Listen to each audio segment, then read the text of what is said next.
a wallet, and a dress.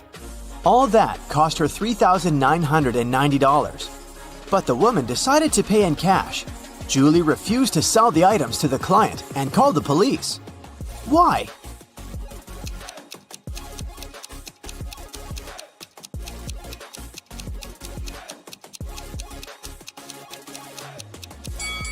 Tried to use to pay.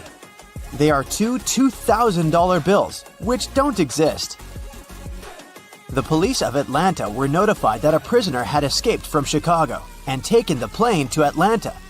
Of course, an officer was sent to the airport to find the prisoner and capture them. The police officer spotted 3 people who looked similar to the criminal. Take a look at the passengers. Which one should be arrested?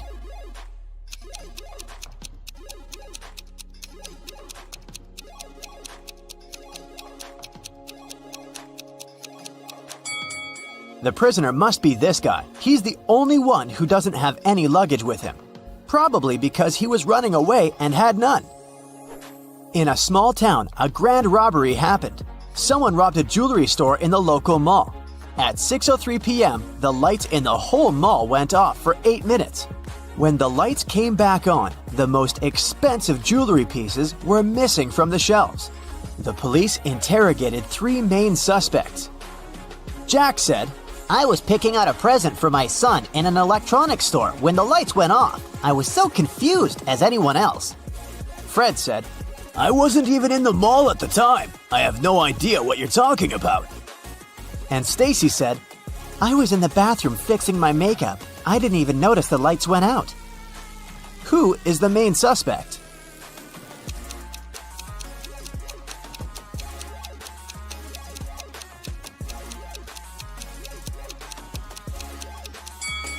It's Stacy.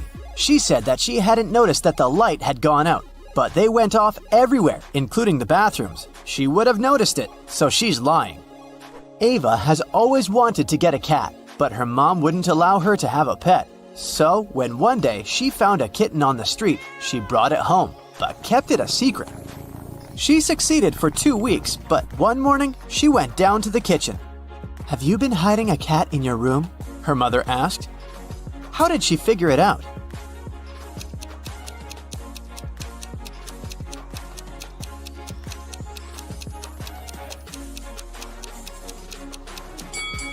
Ava is wearing shorts. Her legs are all scratched, and these scratches are what gave her away. During Halloween, all kinds of creatures flooded a little town, blending in with the citizens. Weeks passed, but some of them stayed, pretending to be humans. The town's detective could catch the remaining ones. He's been tracking a vampire, and he has 3 suspects. All of them only come out at night. Which one of them is the vampire?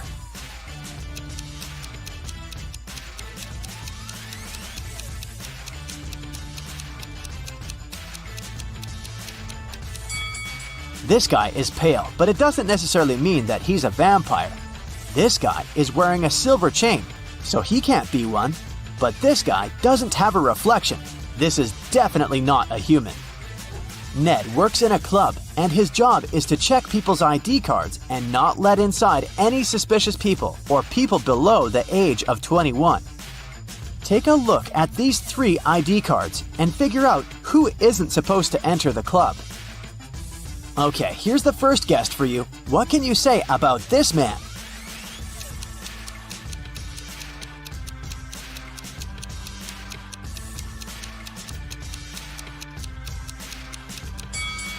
Don't let him in. The person in the photo is totally different. It's not this guy's ID card. Okay, here's the next one. Keep your eyes wide open. Do you see anything suspicious?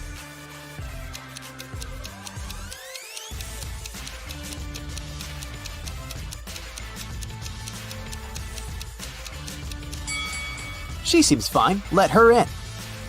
Okay, the next one. Check it out and make your decision. In or out?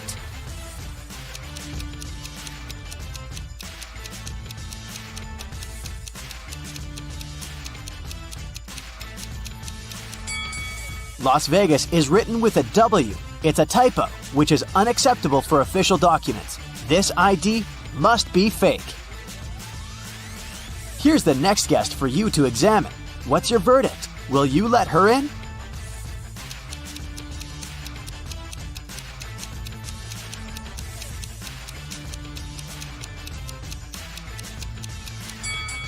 She seems fine to me. It must be safe to let her in. What about this girl? Is anything off here?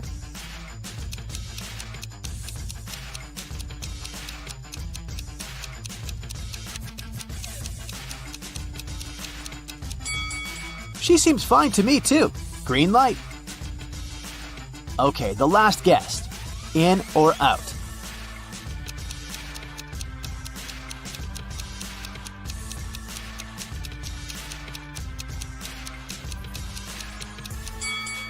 Look, the woman in the photo has a brown right eye and a green left eye. The real woman has a brown left eye and a green right eye. This is too suspicious. I wouldn't let her in. Amelia is a huge modern art enthusiast, and she wants to take her siblings to a new exhibition. A ticket for one person costs $18. A ticket for two costs $30.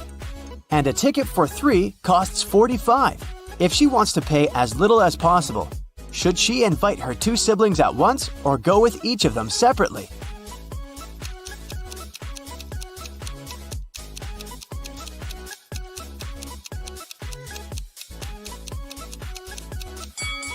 It's cheaper if the three of them go together. It'll cost $45. If Amelia went with each of them separately, she would have to pay $30 twice, so she'd pay $60 in total. Ellery has a sweet tooth, and every Friday she goes candy shopping for the week. Tonight, she bought chocolate bars, jelly beans, and gummy bears. She has all chocolate bars but 2, all packs of jelly beans but 4, and all packs of gummy bears but 4. How many pieces of each type of sweets did she buy?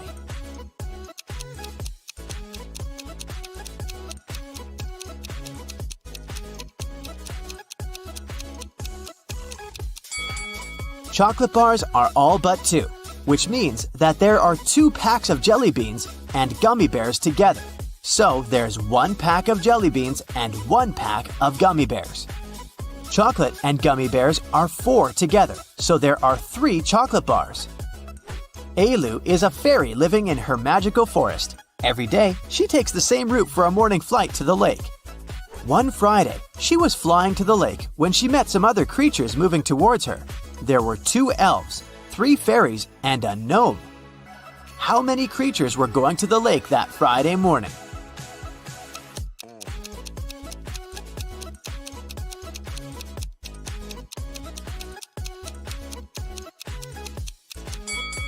Just Ailu. Everyone else was going in the opposite direction.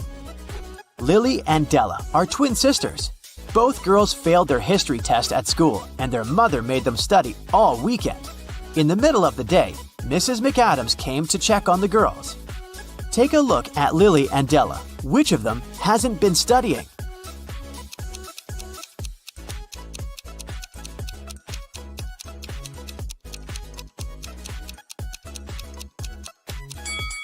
Della, the book she's reading isn't a history book, it's physics. She must have grabbed the closest book as soon as she heard her mother's footsteps. A rich lady was booking into one of the best hotels in the city. When she got her key, she noticed that her bags had been stolen. The police interrogated 3 main suspects. Mr. Collins said, "I wouldn't steal anything. I'm rich. I live in the penthouse on the 20th floor." Mrs. Jones said, "I've just returned to the hotel. I've been out all day." And Mrs. Smith said, "I wouldn't steal anything. I have too much stuff myself."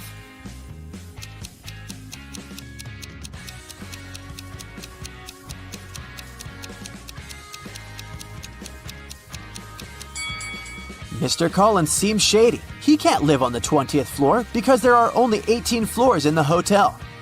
Amber participated in a game show, and she won. She got 3 exclusive gifts: a Givenchy purse, Armani sunglasses, and a Porsche. But here's a catch. She is to pick her presents herself by choosing between the original and a replica. You need to help her pick the correct prize. Here are 2 Givenchy purses. One of them is the original, and the other is a replica. Which one should Amber choose?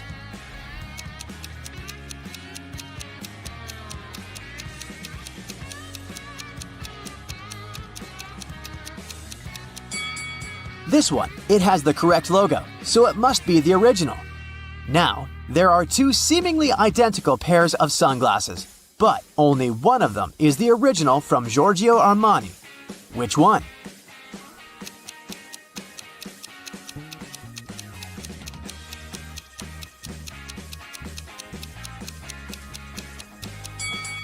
This one, with the correct logo.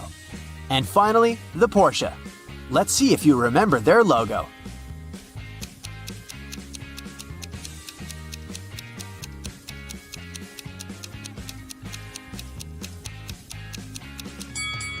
Yes, this is the one. Great job. Wendy is an art teacher. This morning, someone pranked her by putting glue on her coffee mug. She questioned 3 suspects. Blair says, I didn't do it. I was too busy painting these beautiful flowers. Jason says, I overslept and came to the studio later than you. And Zara says, Why would I do that? You're my favorite teacher. who did it?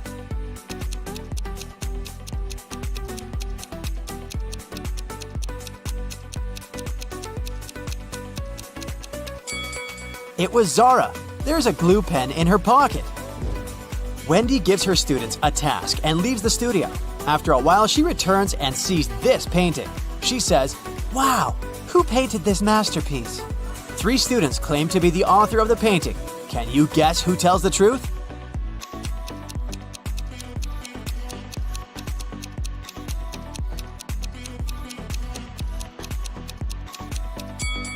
To solve this mystery, we should take a look at their palettes. Only this student has all colors that match the painting. Wendy goes outdoors to buy some food for lunch. Suddenly, she sees a cyclist lying on the ground. Can you guess what happened here?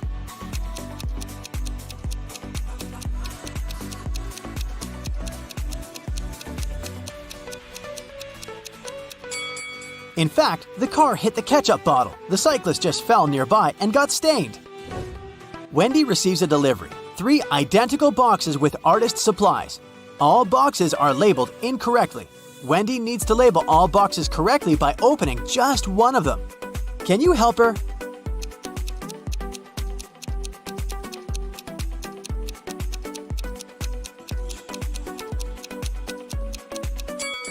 Since all 3 boxes contain the wrong items, Wendy should open the 3rd box. If it contains watercolor, the first box will definitely have brushes, and the second box, watercolors and brushes. And if she finds brushes in the 3rd box, the first one will contain both watercolors and brushes, while the second one, watercolors only. The delivery guy walks outside and yells, Hey, call the police! Someone stole my car! The police begin an investigation and find these 3 suspects. One of them is a thief. Can you guess who?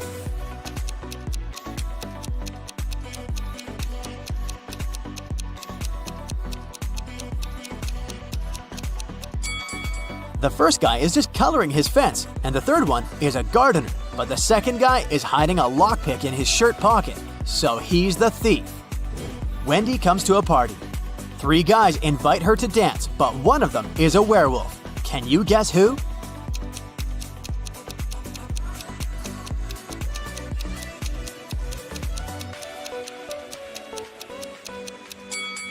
The first guy is just wearing a werewolf costume. The second one has some scratches, but it proves nothing. But the third one has a real wolf tail. After the party, Wendy wakes up in a cell made of ice. She only has a pickaxe in her hand. Meanwhile, her best friend Zach is locked in a similar cell with a drill. Can you predict who will escape?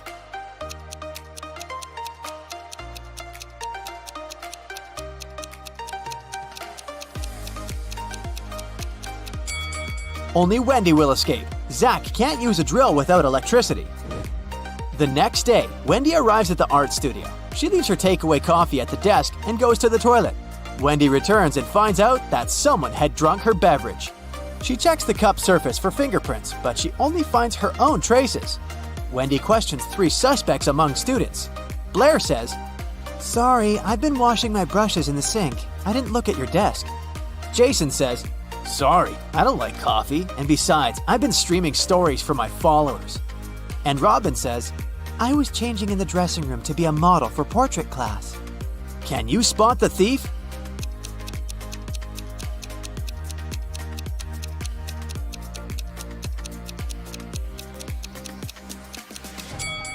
It was Jason. Take a look at his back pocket. He's hiding rubber gloves.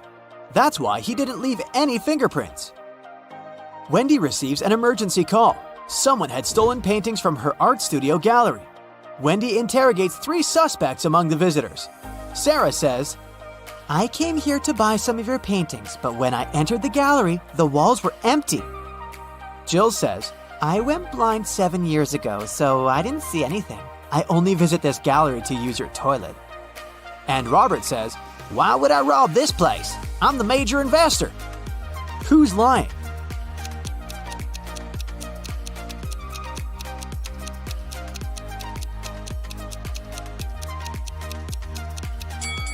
Jill. If she's really blind, why did she bring this photo camera with her? Wendy carries out entrance exams for art students. One of these 3 artists is left-handed. Can you guess who?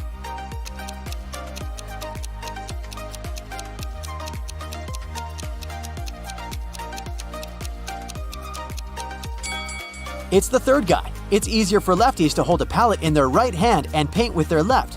This way, his left hand works and the right one stays static. During exams, one guy named Bobby gets very sick and faints. Wendy calls the ambulance and takes him to the hospital. She's just met Bobby, so she doesn't know his relatives, but still, Wendy manages to notice his wife in the hospital right away. Can you spot her too?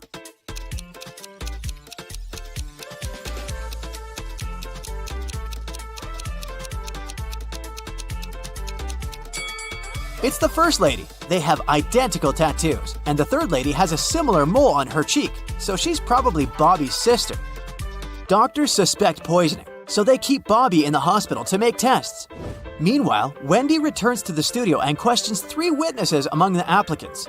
Sheila says, "Bobby didn't look healthy in the first place. I don't blame him. Everyone was stressed out during exams." Sam says, "I have no idea who poisoned him, but this person is heartless." And Xavier says, "I think Bobby's just pretending to be ill to get accepted out of pity."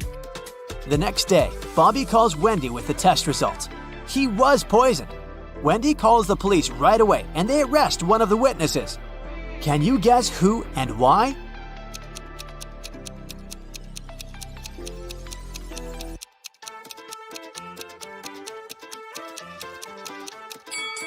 Sam. He knew about the poison before the test results were ready.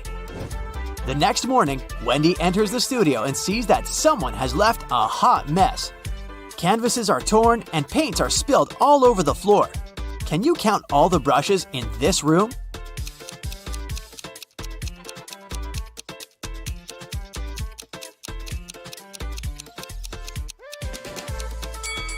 "13.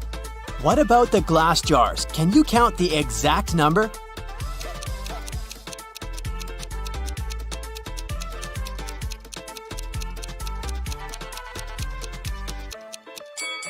There are 8 glass jars in this studio, including this broken one.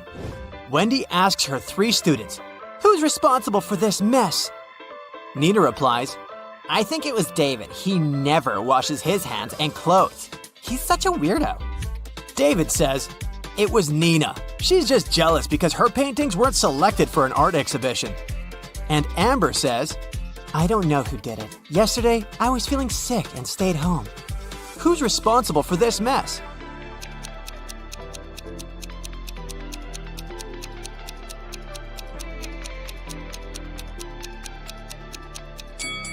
Take a look at the canvas frames. They're all signed. The only canvas that wasn't torn has David's name on it. Therefore, he ruined the studio and his rival's works. Wendy asked her students to the park for an en plein air class. Can you see any weird details in this area?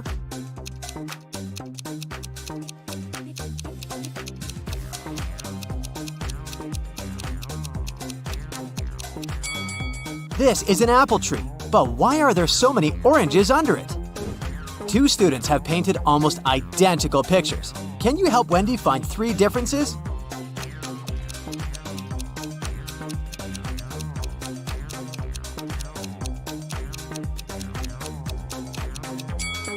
Here they are. What about these portraits? Can you spot 3 differences?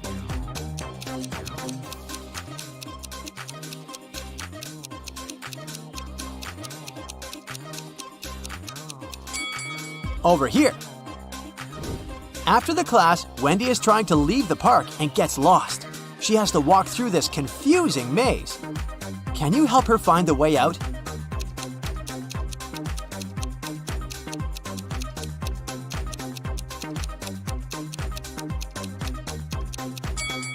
Only the first path is correct.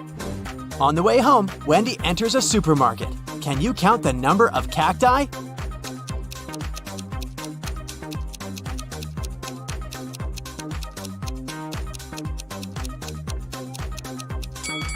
Six. Someone had broken the most expensive car in the parking lot near Wendy's apartment building. The police interrogate 3 witnesses to find out who's guilty. Carl says, "This is my car. I parked it as usual and went home. Wendy woke me up with her call." Gia says, I was just having a yoga class in a studio nearby. "This car belongs to my ex-boyfriend Carl. Too bad he loved this car more than me." And Peter says, "Carl's my neighbor, but he's not my best friend, if you know what I mean. I've been working all day and just arrived." Who broke Carl's car?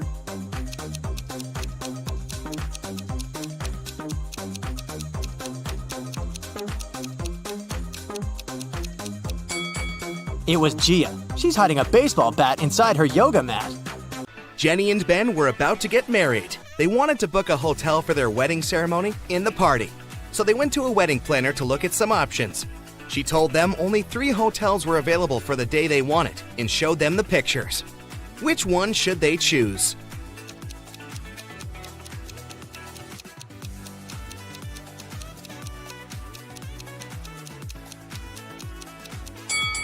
Take a closer look at the 3rd floor windows of the first hotel. In the last window on the right, there's a creepy shadow of a monster that appears and disappears. 5 stars or not, no one would like to get married in a haunted place unless they're an Addams Family member. In the 3rd hotel, only has 2 stars. It probably doesn't have the facilities to host a wedding, so the best choice is the 2nd hotel. Great choice, the wedding planner said, and you're in luck because they actually have a great discount offer. If you can answer this riddle correctly, you won't have to pay for the ballroom rental. Here it is. Those who have it, do not say it. Those who take it, do not know it. Those who know it, do not want it. What is it? Do you know the answer?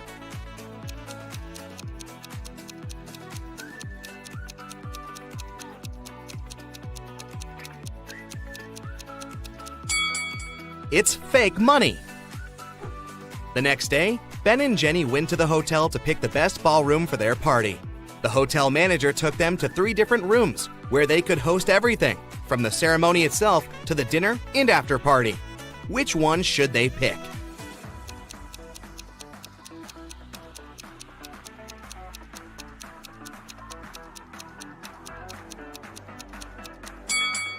Do you see a little mouse hole in the corner of the first ballroom? The couple wouldn't want such uninvited guests at their party. As for the 2nd ballroom, the chandelier looks like it might fall down any minute. Not the safest option, so they should pick the 3rd ballroom. It was time for Ben and Jenny to pick the wedding menu. Since they were not paying for the venue, they wanted to spare no expense in serving food that the guests would never forget. That's why they called 3 different Michelin star chefs. Each of them prepared a different dish and presented them for a tasting. Which chef, and therefore which dish, should they go for?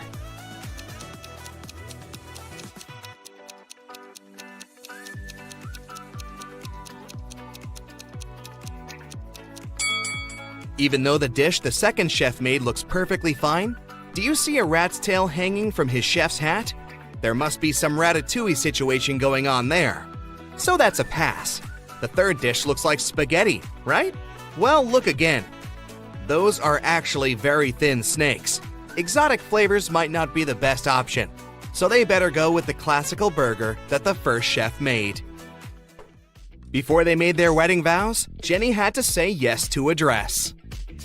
So, she went to a couture store to check their wedding gown collection. She explained to the designer the style of the dress she wanted for her ceremony. The designer said he had just the perfect gown for her and would bring it to her if she answered his riddle correctly. He asked, if a gown takes an hour to dry, how many hours will it take 6 dresses to dry?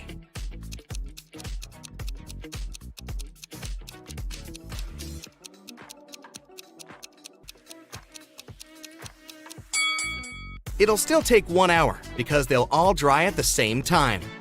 Ben had one last item to buy on his wedding shopping list, and it was what fastens 2 people yet touches only one. Can you figure out what it is?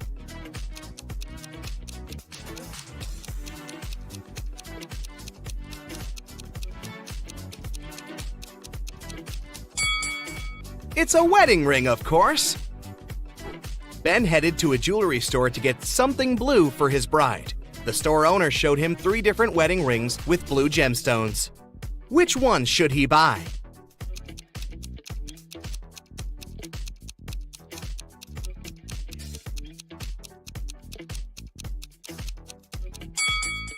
The second ring has an engraving inside, so it must have belonged to someone else before. The gemstone on the third ring has a tiny crack in it. That can only mean it's made of glass or even plastic. So, Ben should buy the first ring with a sapphire. Next, Ben and Jenny were going to send out invitations. One print shop offered them 3 different versions of invitations. Which one should they choose?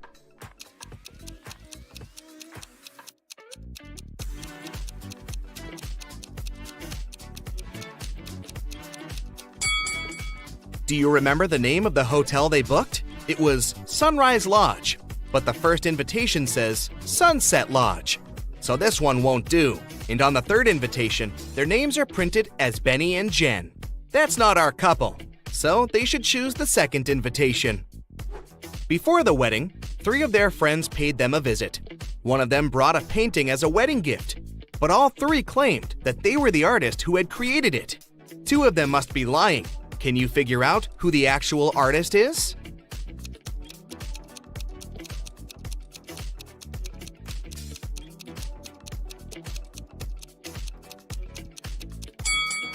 Take a look at the signature on the painting. It says Denise. Now look at the third friend's necklace. It has the letter D, so she must be Denise, the artist who painted the painting. It was finally the day of the wedding, and Ben and Jenny's guests started to arrive. However, the hotel security spotted 3 suspicious-looking people who could be uninvited. Take a look at these 3 guys. Can you tell which one is not supposed to be at the wedding?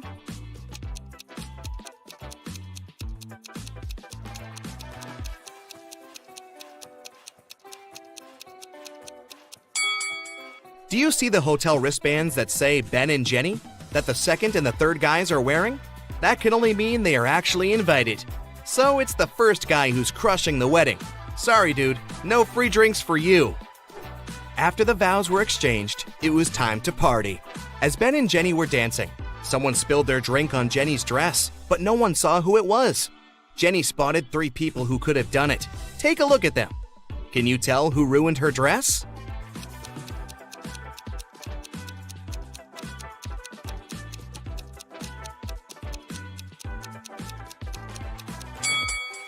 The first guy has spots on his shirt that resemble stains from the spilled drink, but they are actually part of the pattern, so it can't be him. The third lady looks clean, but the hem of the second lady's skirt looks dirty, so it must be her who did it. After the ceremony ended, Ben and Jenny wanted to take a photo to capture the moment forever. But take a look at it. There's something strange about it. Can you spot what it is?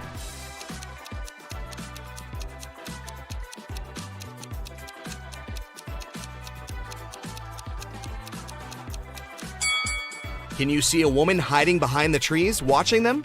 She is wearing a witch hat, but it's a wedding ceremony and not a costume party. Creepy. Right before leaving, Jenny suddenly vanished. Then the witch suddenly appeared in front of Ben and said, "You may only kiss the bride if you figure out with whom you really tied the knot. Ha ha!"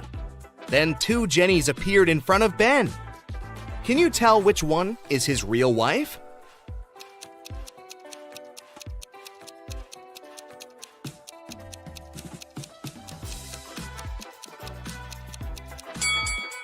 Remember the wedding photo? The Jenny on the left is the real one because her tattoo is on the same side as in the photo. Now that Ben and Jenny's wedding was over, Phew, it was time for them to pick a honeymoon destination. They went to a travel agency to book a tour. The travel agent offered them 3 different holiday destinations: Ibiza, Cannes, in the Caribbeans. Which one should they go to?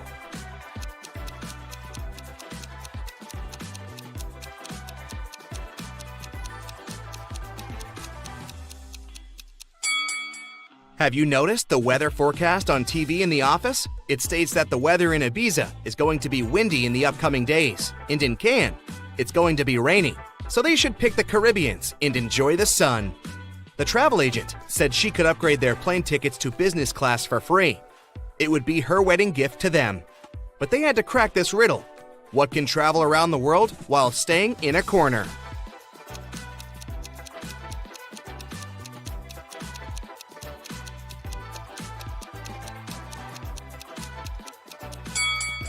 It's a stamp. Time for a coffee and a snack, a big one. But just then, a piercing beep smashes through the silence. The fire alarm! Oh, come on. Students file out of their classrooms, and the entire university has to be evacuated. The students are standing outside, looking at the building. No fire, no smoke even. The president gets a text from the alarm company. The alarm was triggered by a person, not a smoke detector. The president looks around. Time to round up the usual 4 suspects. Matt says he was in the bathroom when the alarm came on. Julia was taking the geography final. Clark and Lex were studying strange green meteorites together in the science lab. Which one of them is lying? You have 7 seconds starting now.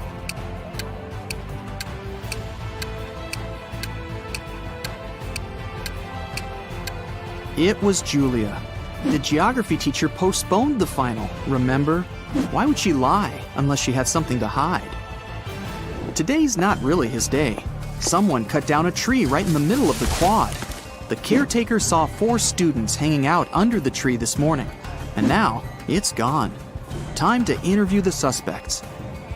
Emily says she's been in the library all day. Loads of people saw her.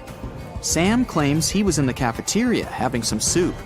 Lewis was in the physics final, and Michael says he's been hitting the weights all day, trying to get buff for the beach. Who cut down the tree? Your 7 seconds starts now.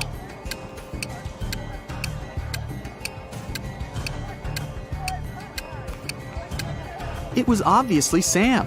He said he was having some soup, but remember, if he had really been in the cafeteria, he would have mentioned the whole sugar thing. Plus, the president was in there and didn't see him. He's lying. On to the biology final. They've got a new teacher who's giving a unique type of final. The president sneaks in the back of the room. The teacher explains that she gave her students ficus seeds at the beginning of the semester. Whoever has the most beautiful ficus plant will get the highest grade. It's time to present the results. The students start to file into the classroom. Half of them are holding pots with beautiful green ficus trees.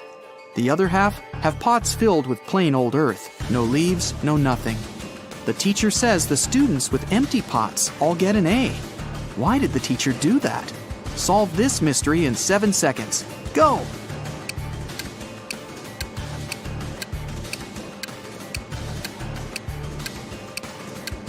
At the beginning of the semester, she gave everyone fake ficus seeds. The students who showed up with full-blooming plants must have bought a full-grown plant and stuck it in the pot. Ha! Busted! Last final of the day, philosophy. The young teacher is in there, waiting for all the students to take their seats. After that, he puts a bust of an ancient Greek philosopher on the table. The teacher says, "Write a short essay on the following topic: why this bust doesn't exist." The student with the most convincing argument gets an A, while everyone else gets a C. Huh, tough teacher. After an hour, the students hand in their papers. Most of them filled up the front and back, but one student only wrote 2 words, and she got the A. What did she write? I'll give you 7 seconds to figure it out.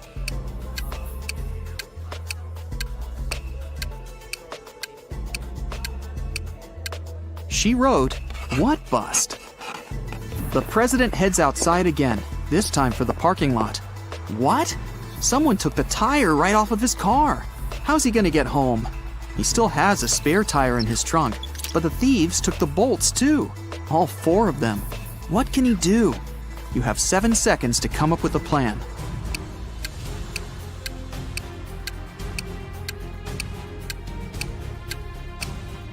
He needs to unscrew one bolt from each of the other 3 tires and attach them to the spare.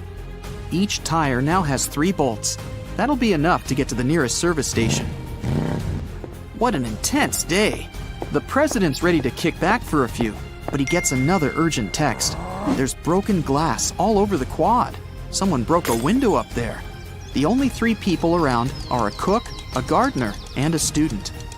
The cook says he's been boiling up a new soup for the last hour, since someone put sugar in the last one. The gardener admits he was up in a tree cutting branches. He saw a student break the glass. The student says he was studying in the library. I'll give you 7 seconds to figure out who's lying.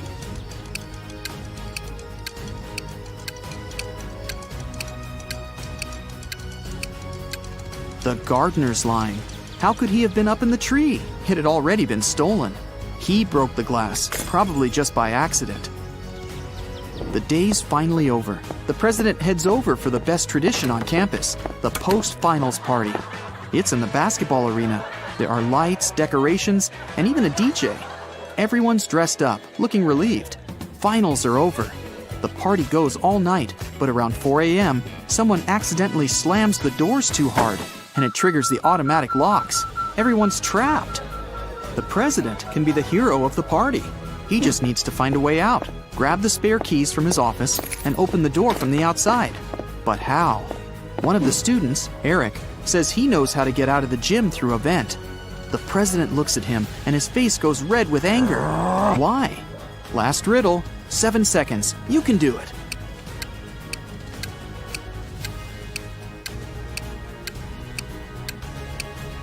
Eric just gave himself away.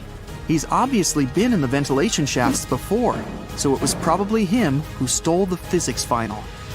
A member of an expedition to the South Pole found himself in a frozen cave. He didn't remember what had happened, but he knew he had to get out. The man saw 3 doors and a note saying what was behind each of them. Behind the first door, there was a hungry polar bear. Behind the second door, there was a room filled with poisonous gas. And behind the third, there was a room with sharp icicles falling from the ceiling every second. Which door should the man choose to survive?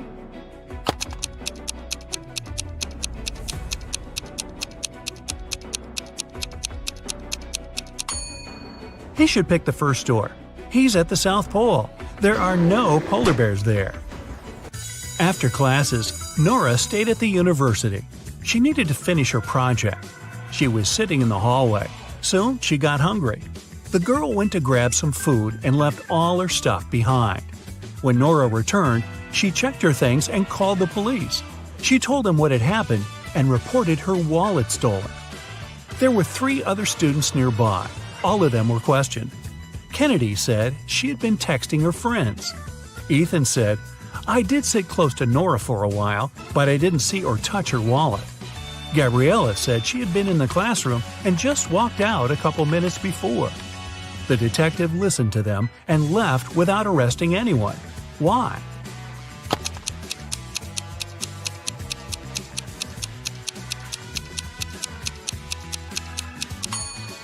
The detective remembered that Nora had gone to get some food. It means the wallet was with her and couldn't be stolen. The girl lied. 3 women, Sarah, Milla, and Eleanor, went shopping. 2 of them are pregnant, and 1 is a professional watermelon thief. Yeah, I know, but just humor me. Can you tell which one stole the watermelon?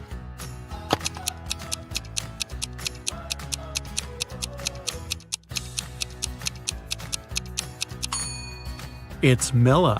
She's wearing heels. It's not the kind of shoes pregnant women would wear.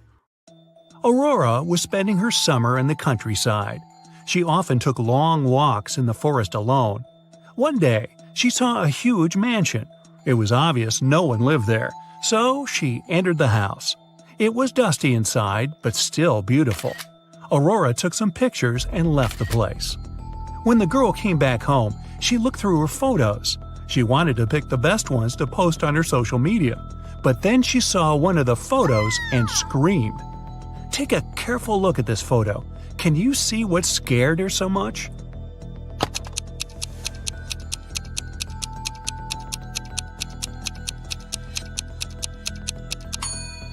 Aurora noticed she, herself, was in the photo. But it's impossible. She was alone in the house.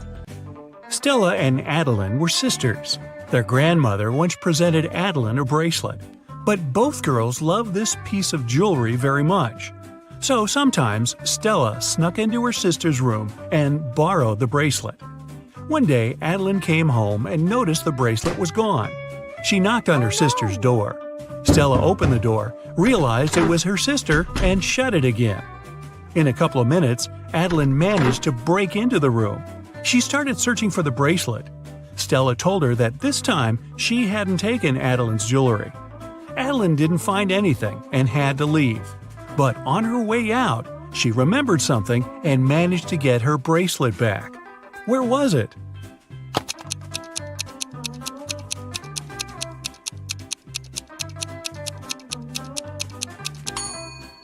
When Stella opened the door, she had her hair down. But later, she already had her hair tied up.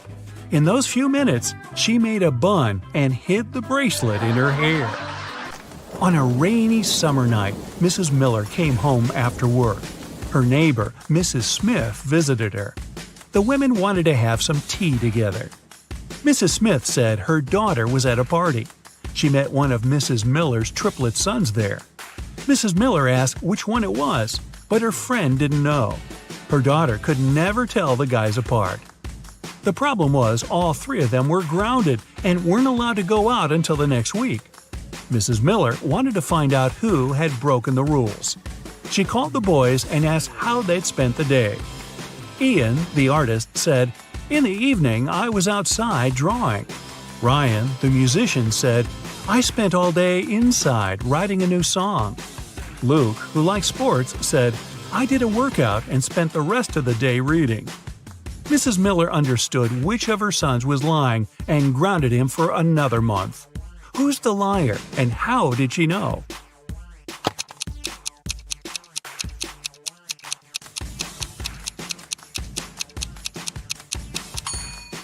Ian lied. He said he'd been drawing outside, but it was raining. Gemma is a mermaid. No, really. She lives in the Atlantic Ocean with her family and friends. Can you tell who the youngest sister in the family is just by looking at them?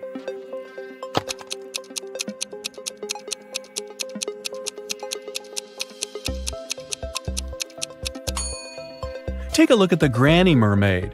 She has plenty of starfish on her tail. It's a hint. Each star symbolizes 1 year of life.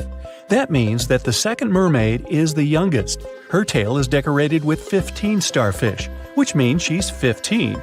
And two other sisters are 18 and 22 years old, respectively. Now one day, Gemma went to a mermaid party, but one of the guests was not a real mermaid. Can you tell who it was?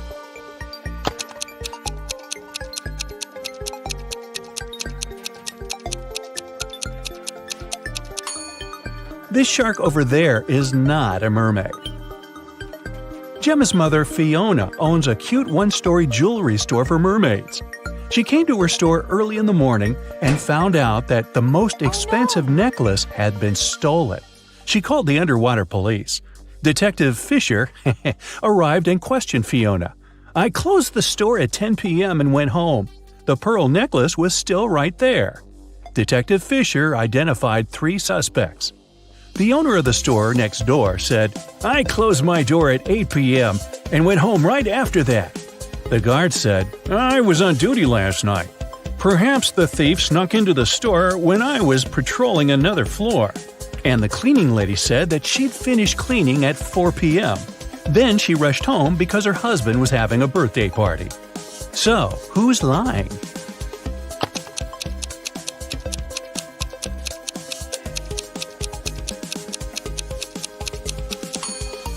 The guard. Fiona's shop is a one-story building. He couldn't be on another floor when the necklace was stolen. There's no other floor. Gemma was swimming with dolphins and reached the surface of the ocean. Suddenly, she noticed two handsome guys, Nick and Rick, and they were both in trouble. Which guy should Gemma save first?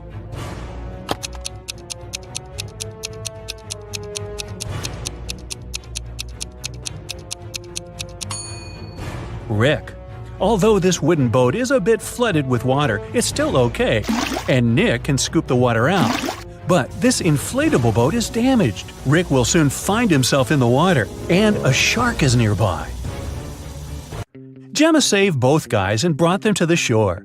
Nick grabbed his phone and took her picture without permission. Gemma asked him to delete the photo because merfolk didn't want people to know about them. Nick said, "Okay, I'll delete the evidence, but first you gotta crack my riddle. Salty water everywhere but not sea in sight. What am I talking about?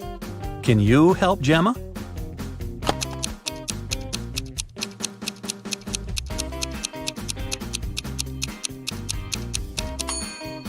The correct answer is tears. Rick asked Gemma on a date, and she said yes. She went to a local witch doctor to buy a potion to get human legs for 24 hours. The door to the witch's house was locked, and the note said, "If you want to meet me, find the key first." Can you help Gemma find the key?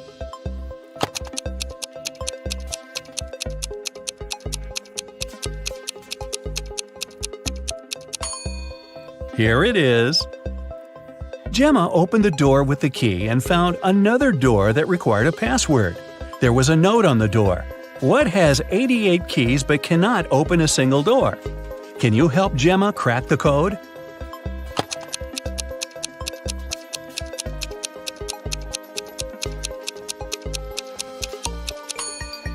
It's a piano. Gemma didn't have any money. The witch offered her this deal. If you guess my riddle, I'll give you the potion for free. But if you don't crack it, you will be my servant forever. So listen, 2 in a hole and 4 in a pack. 6 in a trio, you see. 8's a quartet, but what you must get is the name that fits just one of me. What am I? Gemma cracked this riddle right away and got her potion. What about you?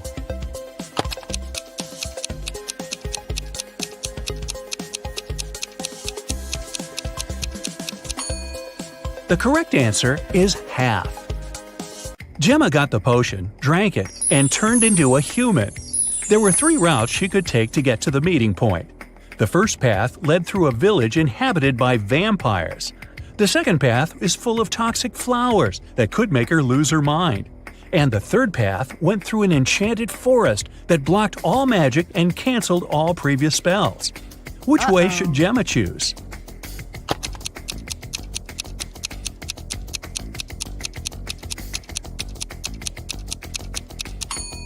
The first option is the safest. It's a sunny day and vampires are probably sleeping.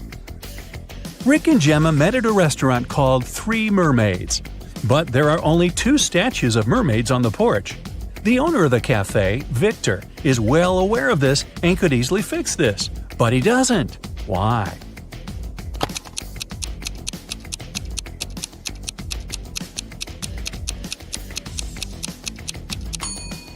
This is his business strategy. Passers-by notice the mistake, enter the restaurant to inform the owner, and often stay for lunch. Rick is a detective at the police station. During his dinner with Gemma, he received an urgent call from work. Jeff, a country house owner, said that his housekeeper had tried to get rid of him.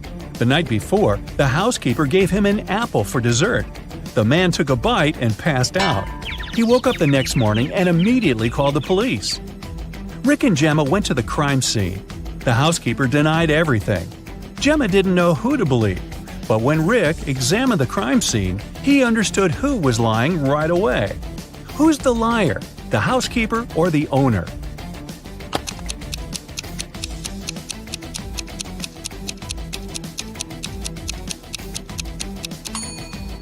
The owner said he'd eaten a poison apple. So if it happened the day before, this apple must be brown now. But it's not. The man must have bitten into it just before calling the police. Gemma didn't notice this clue because she doesn't live on land. Rick and Gemma decided to have a picnic in a sunflower field. But something's wrong here. Can you tell what exactly?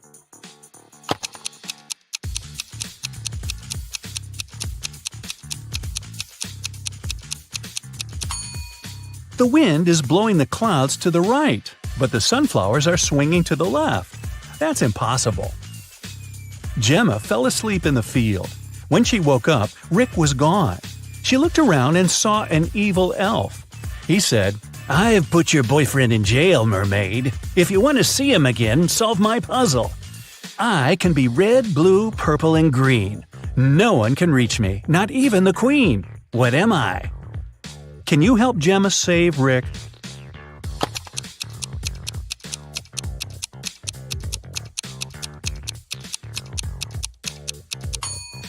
The correct answer is rainbow.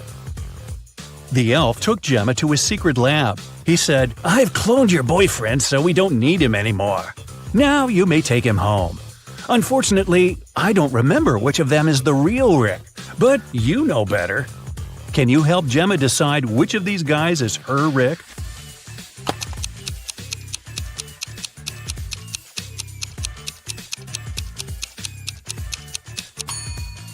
This guy has 3 fingers. This Rick's teeth are too sharp for a human. This Rick lacks eyebrows, and this one has pointed ears. So this one is the only real human. The elf returned Rick to Gemma. The guys rushed away from his lab. It began to rain, and they decided to hide in an old, creepy castle. When they entered the building, they saw a beautiful fountain. That's when Rick and Gemma realized that they were not alone. There were many ghosts in this castle. Can you figure out the exact number?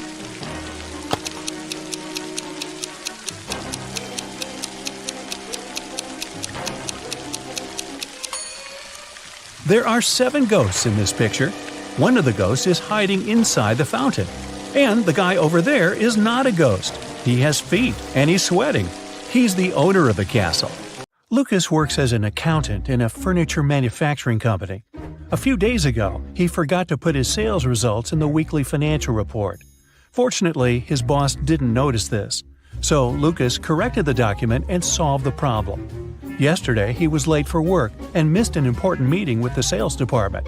He was lucky because the boss didn't come to the meeting either. Today, Lucas hasn't congratulated his boss on his birthday, and he's not the only one. All the company's employees have forgotten about this event. And now, the boss has come to Lucas's office to inform him that he's fired. But why? What did Lucas miss?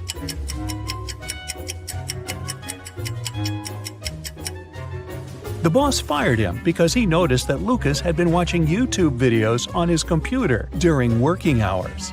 Enough said. Jennifer is doing an internship in a super secret organization. She has the final exam today. She's been preparing for many days, reading books, studying ancient languages and astronomy, researching legends and folklore of different countries. To complete the exam, she needs to find a monster among people. Jennifer is sitting in an empty room. An instructor enters. He opens the door and asks 5 people to come in. They stand in front of Jennifer and glare at her. Who is not a human here?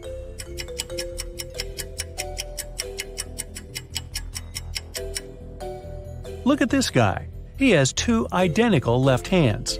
This girl is floating above the floor. And the instructor? He has a closed eye on his palm, see?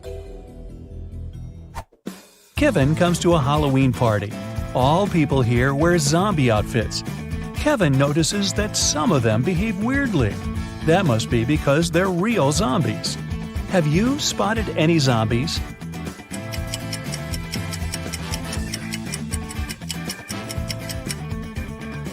There are 2 real zombies here. The girl with a glass in her hand. There's an eye floating in her drink, see? The guy over there has a smartwatch on his wrist. The screen shows his pulse rate. And it's 0. One perfume company hires new staff. First, they have to pass an interview and write an essay about their favorite perfume. When the candidates complete these tasks, the director asks them for one more thing. They must swear an oath of loyalty to the company if they want to get a job. 10 people are saying the words of the corporate oath simultaneously, but some of them are cheating. Help the directors figure out who these people are.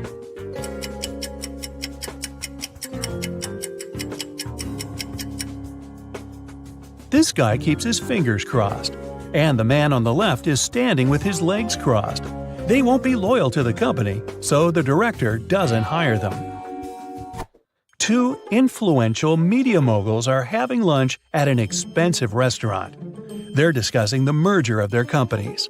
The transaction amount is several $billion. They're whispering since the terms of this deal are top secret, and they suspect that someone can hear them. And they're right. Some curious people are eavesdropping on the conversation between the two businessmen. Try to find them.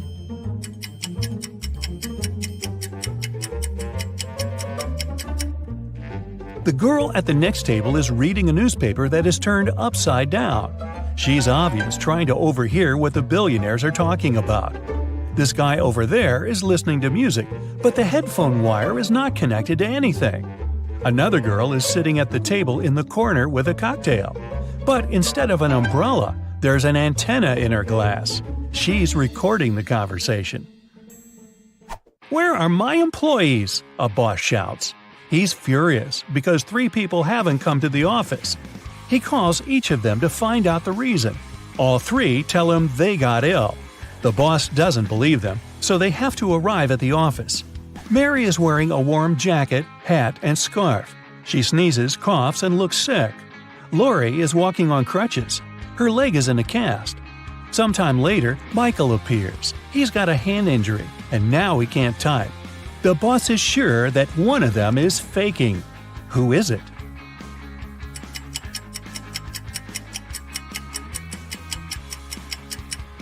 Mike's left arm is broken, but his phone is in his left pocket. He must have used his broken arm to put it there, which means he's pretending. Apparently, he just didn't want to come to work. Jerry's walking through the woods. He's cold, hungry, and lost. The guy takes a few steps and stops because he hears something. He goes toward the source of the sound and finds a large clearing. There are 3 houses. Which one should Jerry enter?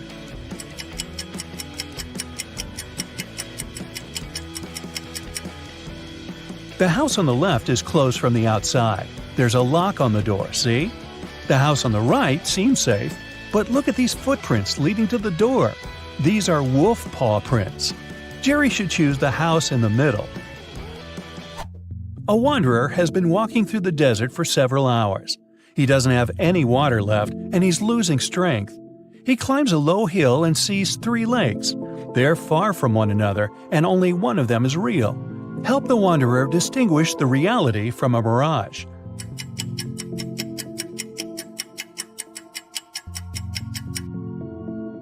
There are palm trees near all the lakes, but only one of them reflects the trees. It means that the lake on the right is real. You're walking along the beach. Suddenly, you hear a scream. A woman is calling for help. She's drowning. You run into the water and swim towards her. As soon as you approach her, you see 3 more people. They're all screaming, but only one of them needs help. The rest are mer people who want to take you to their kingdom. How can you find out which one is human?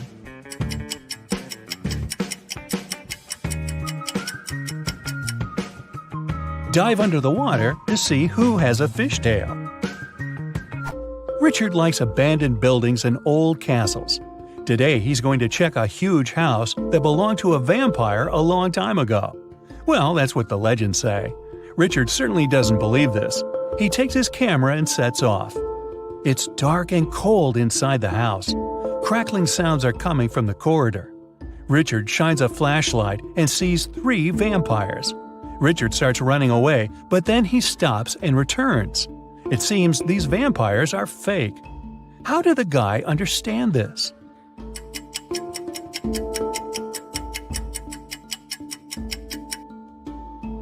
There's a mirror on the ceiling above the first vampire, and he gets reflected there. The second vampire has no fangs, and the third one, he seems to be real. Run! Now Richard wants to visit an abandoned hospital. There are rumors that werewolves live there. Richard is sure it's a myth. He's walking around dark hospital wards all night, but finds nothing. He's about to leave, but 4 men block the exit. They are howling and growling. Which of them is the real werewolf?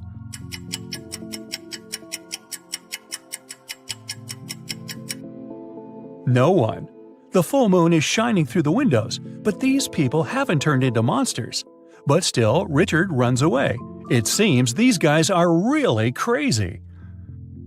A rich man comes to an exhibition of modern art. He's going to buy a new painting for his collection. The owner of the exhibition shows him 3 works of different artists. In the first picture, there's a green triangle with a sunflower in the middle. The second painting is of a tiger taking a selfie on his phone. In the third picture, there's a flying house. The collector is sure that one of the paintings is fake. Which one?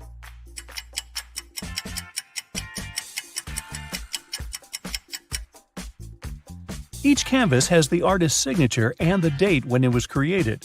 The painting with the tiger is dated 1957. There were no mobile phones and selfies at that time. This picture is fake. Martin's nervous because today is his first DJ performance at an electronic music festival. He goes on the stage. The crowd is cheering. Martin puts on his headphones and turns on the first track. Music is playing, but people aren't dancing. Why?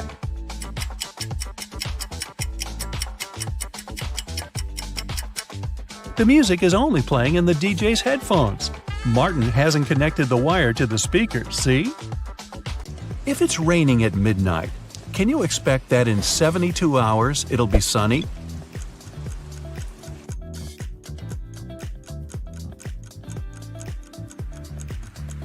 Nope, in 72 hours, it's going to be night again.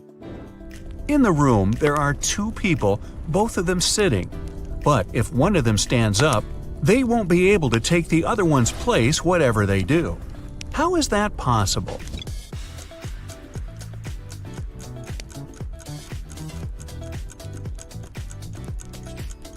The second person is sitting on the first one's lap.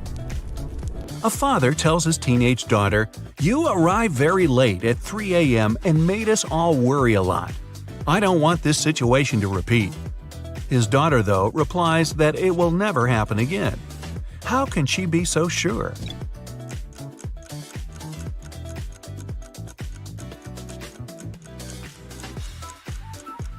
The father was talking about the birth of his daughter.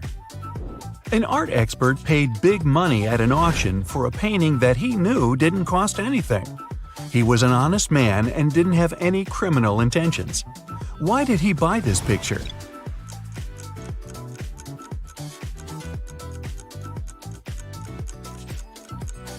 Although the painting cost nothing, its frame was a beautiful and expensive piece of art. A street food vendor has a sign on his stall saying, "1 hot dog, $1.50. 3 hot dogs, $5. He knows it's more expensive to buy 3, but doesn't change his sign. Why?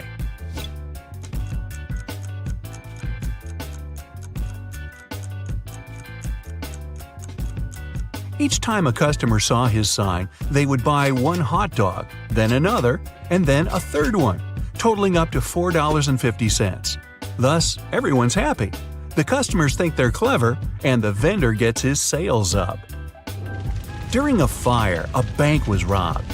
The security guard told the police that he wanted to save a bag of money, but he had to crouch to tie his boot just in front of the emergency exit. At that moment, the door opened and hit him on the head. When he came to, the money was missing. Why was the security guard arrested?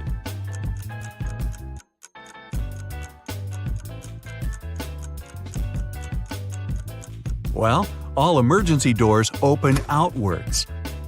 You find yourself in a photo gallery. After looking at the wall, you realize that one of the pictures doesn't belong to the rest.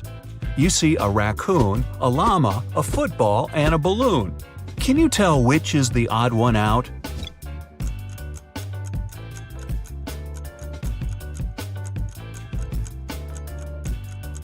It's the llama picture. The other three objects have two double letters in their names, but the llama only has one double. There's a barrel of water in the yard. You look inside and say that it's more than half full, but your friend argues that it's less than half full. How to figure out who's right without using any measuring tools or removing water from the barrel?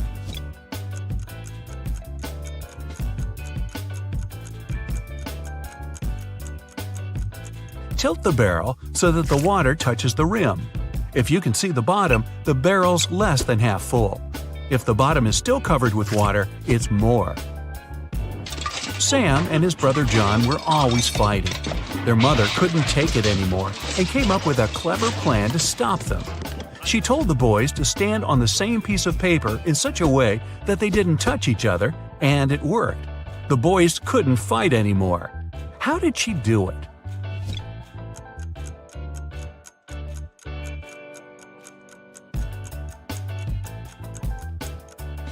The woman slipped the paper under a closed door and made Sam stand on one side and John on the other. There is a bridge that is 1 mile long. It can hold only 5,000 pounds at one time. That's exactly the weight of the truck that's crossing it. The truck reaches the middle of the bridge and stops. Suddenly, a bird lands on the truck. Is the bridge going to collapse?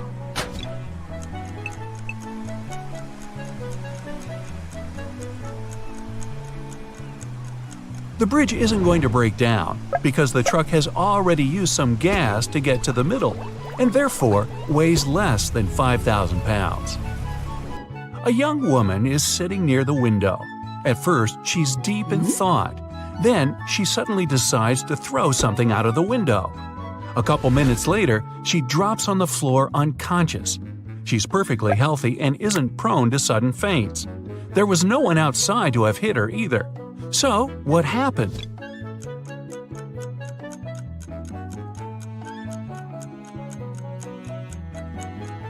She was knocked out by the very same thing she'd thrown out the window.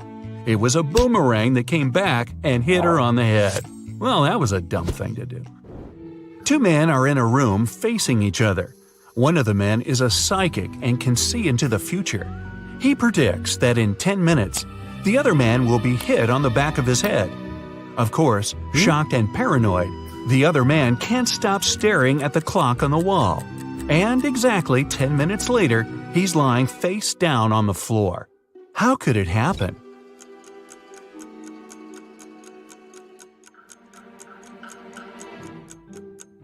After 10 minutes, the man turned around to see if there was anyone behind him. At exactly that moment, the psychic hit him on the back of his skull. Well, I'm starting to think he wasn't a psychic after all. Let's start with testing your attention to detail a bit. Take a look at two friends, Ariana and Brooke. Can you tell which one of them is richer?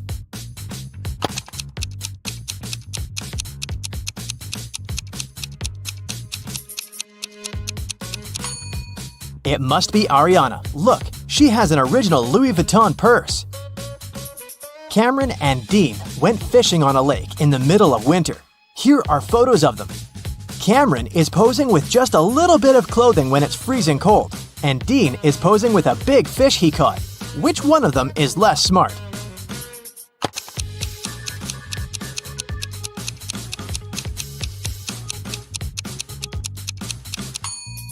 It's Dean.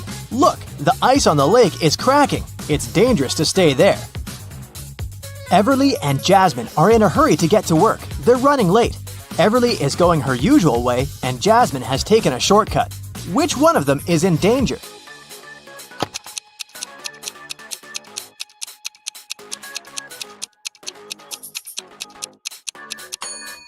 Jasmine, look, she's walking close to some buildings. There are icicles hanging there. It's very dangerous to walk under them. Noelle and Nash are walking outside. Which one of them is in danger?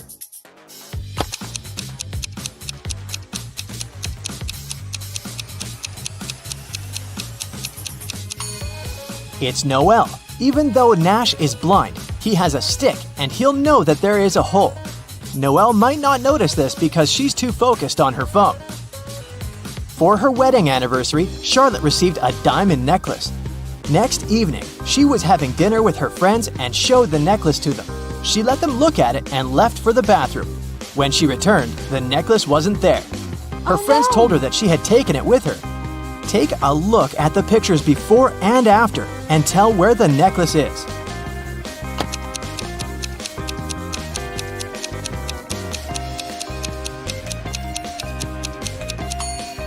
Look at the glass of juice of this woman. Seems like there's more juice in the second picture, but it's not true. She just put the diamond necklace in the glass and the juice level rose. Esme was having a walk in the forest and got lost. She came across a witch's house and asked her to take her home. The witch agreed on one condition. There were 3 cards. 2 of them said stay and 1 of them stated free.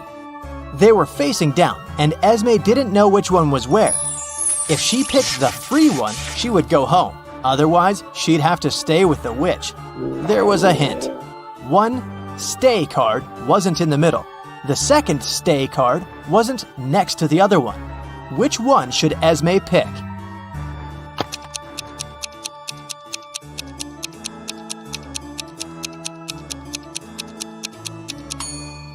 If 1 stay isn't in the middle, it's either on the left or on the right. Otherwise, if the other one can't be next to it, then it's definitely not in the middle, but on the other side. So, Esme should pick the middle card. It must be the free pass. Ava needed to sneak into her mom's computer to delete an email she had accidentally forwarded to her, but the account required a password she didn't know. Luckily, there was a hint, and here's what it said. What do you think the password is?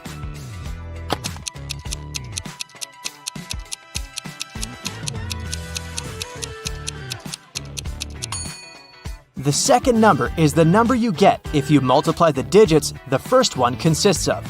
3 times 5 is 15. 2 times 8 is 16. 4 times 5 is 20. Similarly, 4 times 9 is 36. And 7 times 8 is 56. So, the password must be 3656. Gianna owns a factory producing cars. 3 workers can assemble 3 cars in 3 days. How many cars can 1 worker assemble in 1 day?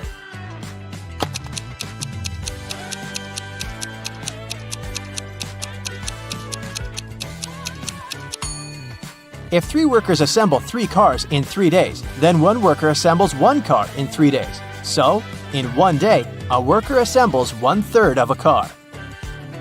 Eloise woke up in a dark dungeon with only some torches lighting it up. There was a door, but it was locked. There was a panel with buttons of different colors and a plate with the word GROW written on it. How can Eloise get out?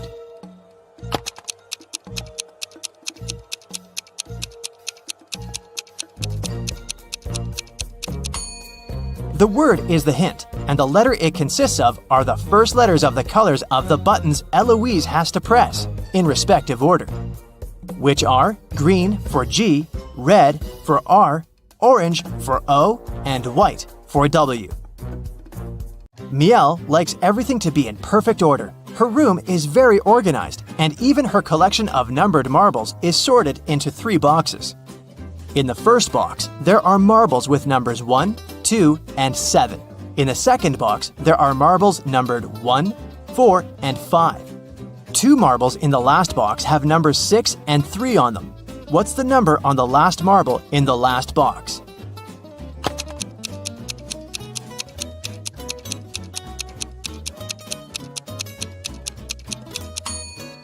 The sum of numbers on marbles in each box is 10, so the number on the last marble should be 1. Ashley arrived on a remote Greek island to spend her getaway vacation alone. All the locals there tell the truth and all the tourists always lie. 2 girls approached her, and one of them said, "Hey, I'm Paige. I'm a tourist here. And this is Sophia. She's from here." Can you tell if either of the girls is a local or a tourist?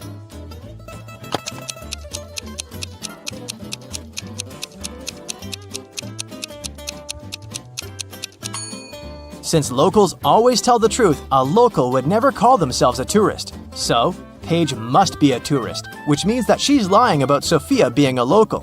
So, Sophia is a tourist too. Calliope is a queen of a remote island country that no one has ever heard of and that isn't on any maps. She wanted to make sure that there are more girls being born in her country, so she passed a new law. Every family should give birth to their descendants until they have a daughter. After they have a daughter, they can't have any more descendants. With this law, what will be the ratio of men and women in the country after many years and generations pass?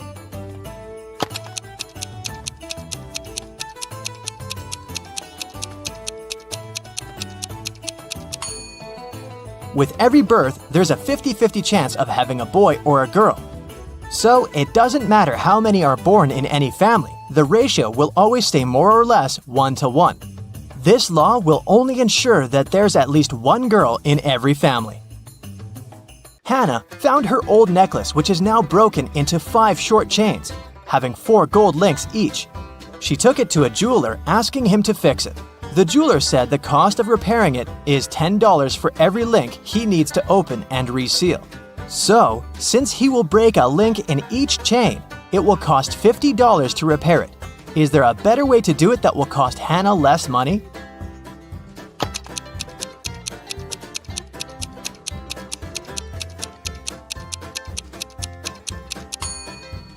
A more efficient way is to break the 4 links in one of the pieces and use each to seal the remaining 4 chain pieces with them. This way, it will only cost Hannah $40 to repair it. Okay, now let's take a little break and have fun. I'll show you some emojis, and your task is to guess which movie they describe. Here's the first set for you. What do you think?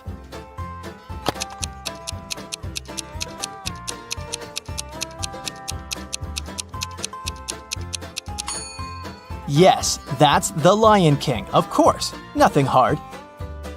Here's the next one. Any ideas?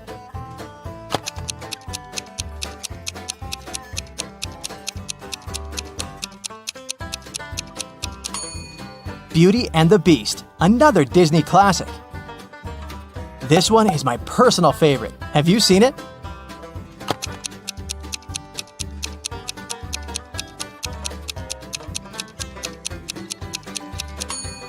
It's Up, a must-watch animated movie. Let's try something newer. Can you recognize this one?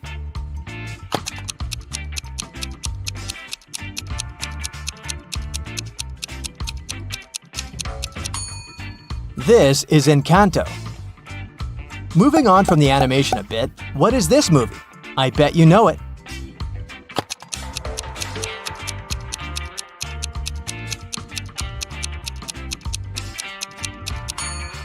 It's Alvin and the Chipmunks, a movie about singing chipmunks.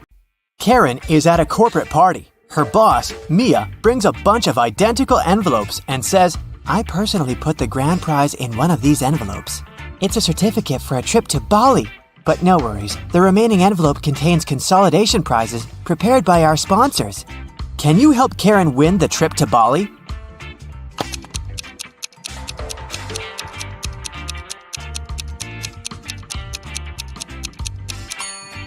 There's a lipstick print on this envelope. Mia has a similar lip color. She said that she had personally packed only one envelope, so the grand prize should be here. The day of Karen's flight to Bali has finally come. She calls a taxi to the airport. Soon, 3 identical taxis arrive at her porch. But only one of these drivers can actually give Karen a safe ride. Can you guess who?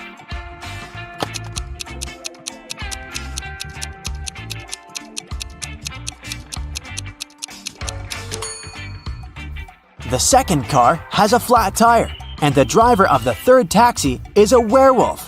Take a look at his claws. It's a full moon, so he'll turn into a wolf soon. Therefore, Karen should choose the first taxi. Karen's luggage is too heavy, so she goes to the cash register to pay for the excess. Oh no, her card holder is gone. Karen asks 3 people standing nearby, "Have you seen a pink card holder?" The cleaner says, "I found 2 lost wallets today, but none of them look like yours." The cashier says, I was busy with another customer, so I didn't look around. and another passenger says, "Don't waste time, honey. Block your cards as soon as possible." Who stole the wallet?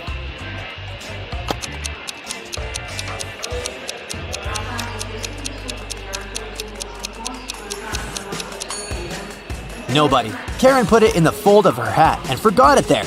See? On the plane, the steward asks Karen to switch seats with another passenger. Karen can choose one of these 3 seats. Can you help her figure out the best option?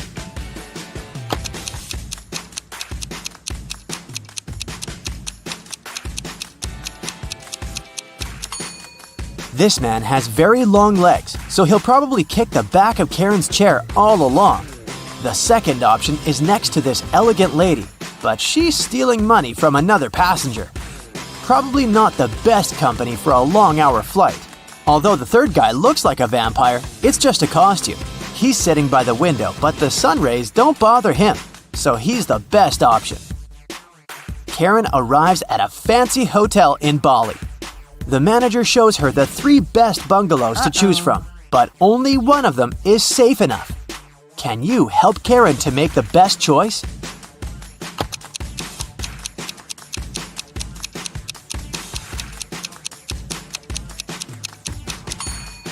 The first bungalow doesn't have a door, which makes Karen an easy target for robbers and mosquitoes. And there's a scorpion under the bed in the third bungalow, so she should choose the second one. On the beach, Karen meets 3 ladies who claim to be millionaires and show her pictures to prove it. But one of them is fake rich. Can you guess who?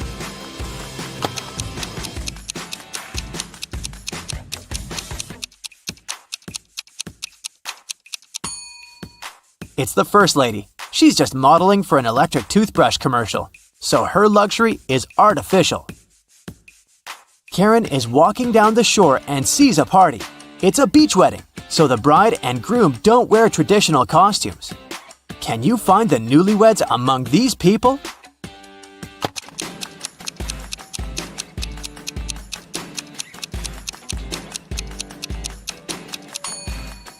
Take a look at the cake. The letters say Harry plus Amy. This lady is wearing a necklace with the name Amy, so she's the bride. And now, look at the flower garland around her neck. Only one person is wearing the identical garland, this guy, so he's probably the groom. Karen spots her former classmate, Tom, among the guests. He's talking to a strange lady. The lady is wearing a hoodie and standing with her back turned to Karen, so Karen can't see her face. Tom and the lady leave together and hide from everyone on the roof of the beach restaurant where the party takes place. Later that night, Karen also visits the roof. There's no one else here, but after checking the roof, Karen knows for sure which of these 3 ladies is Tom's secret girlfriend. How did she know?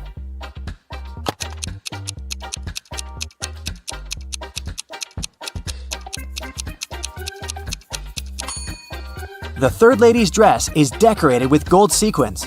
She lost one sequin on the roof. Tom sees Karen and invites her for a walk along the shore. She spots 4 weird things right away. Can you see them too?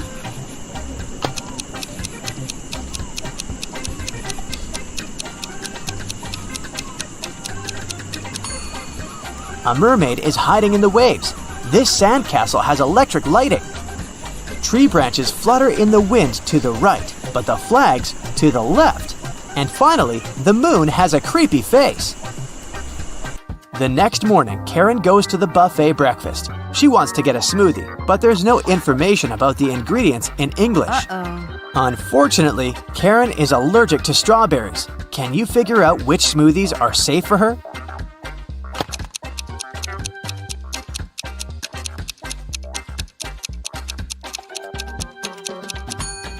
It's all about the color. Only the green and yellow smoothies don't contain any strawberries for sure. Other options are risky. Karen enters a spa center. The manager asks her to wait for 15 minutes. Karen takes a seat and falls asleep. She wakes up after a while and finds out that someone had given her a heart-shaped tattoo. She questions 3 suspects. Bobby, the client, says, "Lady, I've just arrived on my motorbike. If I see any crazy tattoo artists around here, I'll tell you." Leah says, "I've been cleaning the bathroom within the last 30 minutes. And Tony, the massage therapist, says, "Sorry, I was busy with my client, so I didn't look at you at all." Who's lying?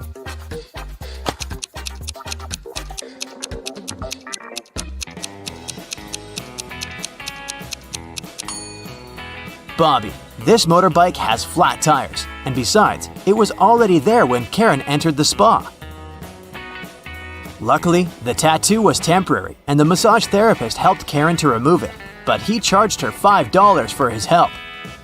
Karen arrived at the spa during happy hours when they offer a 45% discount on all services, so Karen paid only $12 for a 1-hour massage. Also, she had a pedicure for $7. When Karen left, she found a $50 bill on the ground. How much money did Karen spend in total? Can you count?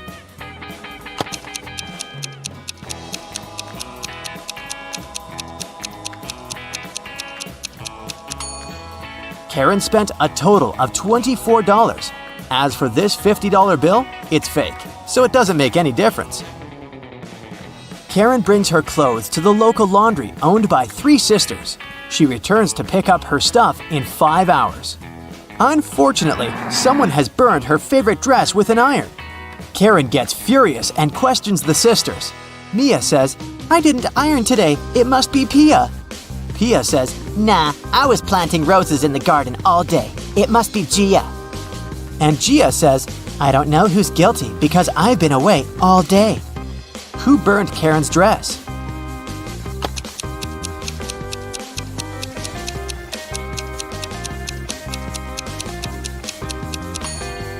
It was Pia. Take a look at the garden. Can you see any roses? Exactly. Karen returns to her hotel room and finds a huge bouquet in a vase. The note says, "Love, your secret admirer." Karen calls the reception to find out more. The manager says, "One of the hotel's male guests ordered the flowers, but I can't reveal his name." Only 3 male guests stay in this hotel at the moment: Hans, Jacques, and Will. Karen meets them all at the beach and spots her secret admirer right away. Do you have any clue who it might be?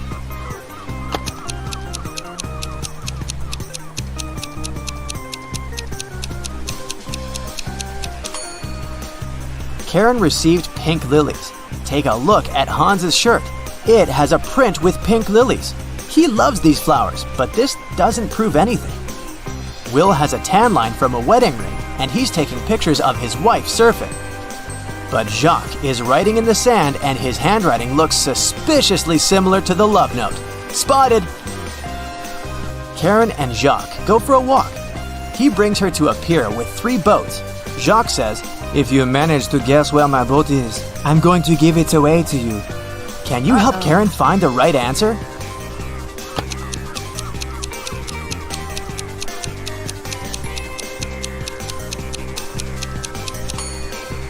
Someone's sleeping on the second boat, but this doesn't mean that the person is the owner. The third boat is called Jacques, but this name is quite popular. Let's take a closer look at the first boat. Can you see the red trousers on a hanger? They match perfectly with Jacques' jacket. Therefore, this is his boat. Miss Harrelson called the police and reported that someone had broken into her house. When the officers arrived, they found the woman tied up to a chair. She said a man in a black mask had entered her house and tied her up so that she couldn't even move. Then he had stolen all her savings and left. But the officers didn't believe Ms. Harrelson and arrested her for misreporting. Why?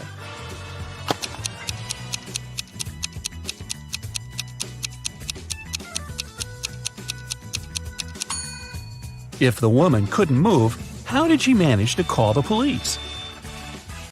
It was Hazley's birthday. Her parents said that they had a present for her, but she had to find it first. To help the girl, they gave her a note that said, "Where should the girl look for her present?"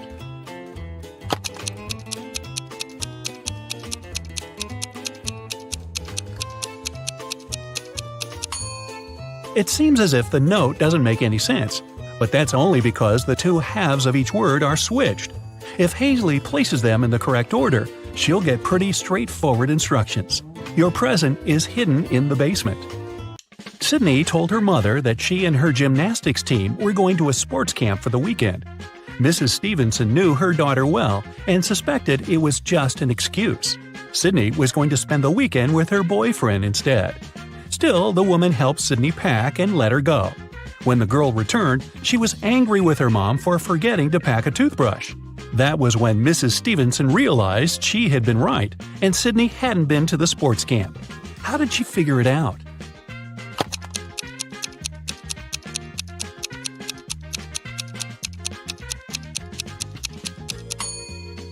When she packed Sydney's things, she put the toothbrush in the bag with her gymnastics clothing. If her daughter had indeed been to the sports camp, she'd have opened the bag and found the toothbrush. But she didn't, which means she never used that bag. Look at these people who are doing their grocery shopping. One of them has stolen a watermelon. Can you tell who?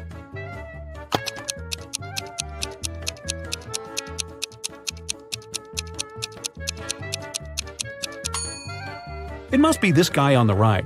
He's holding a soccer ball, but it looks as if it's very heavy. And since soccer balls don't weigh much, it must be a disguised watermelon. Mason went on an expedition to Antarctica. His boss asked him to send pictures as proof that he was actually there. Mason sent pictures every day, but when he returned from the expedition, his boss fired him. Take a closer look at the pictures and try to understand what his boss didn't like.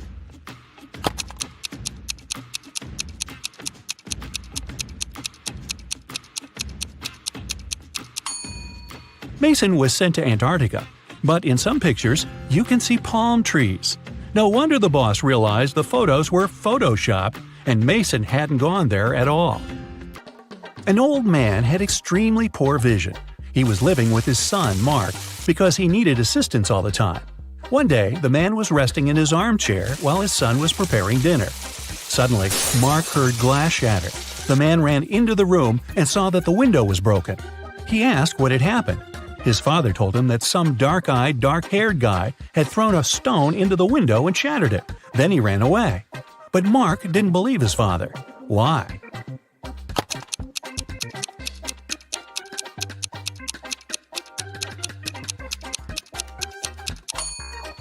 The man had extremely poor vision, and he wasn't wearing his glasses at the time of the accident. He couldn't see the guy, let alone the color of his hair and eyes. Savannah went on a business trip with her husband. In the evening, the woman didn't feel well and suddenly blacked out. When Savannah woke up a couple of hours later, she couldn't remember anything. There were two men in front of her, and both claimed to be her husband. The woman couldn't remember which of them was her real husband. Can you help her figure it out?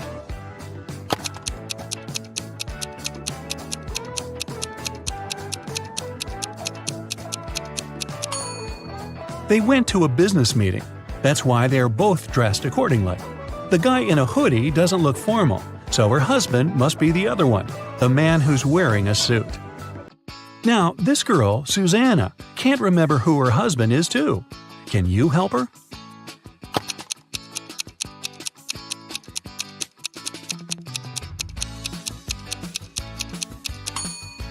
It must be this guy.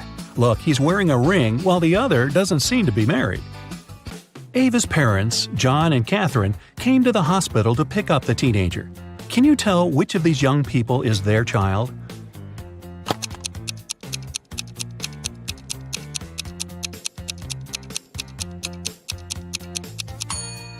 It's this girl. John and Catherine are Ava's parents. Ava is a girl's name, and she's the only girl in the room. Esme was having her usual walk in the forest. By nighttime, she realized she had gotten lost again. She was wandering around until she came across the witch's house. The girl petted the cat, greeted the witch, and asked the woman to send her home. At that time, the witch was participating in a math tournament for witches from all over the world. She really wanted to win and to prove she was the smartest witch out there. There was one last task she couldn't solve. The witch promised that if Esme helped her, she'd let her go home. If not, Esme would have to stay with the witch forever. Here's the task. Make 3 identical squares by moving only 3 matches.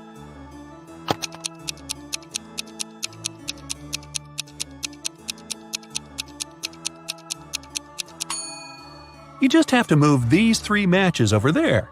It works, and Esme can return home. Thor asked his friends to guess what his laptop's 3-digit password was. Each of them made a guess. The numbers they chose were 357, 902, 907, 954. Even though no one's guess was right, every person guessed one digit correctly and exactly in its right place. Can you figure out Thor's passcode?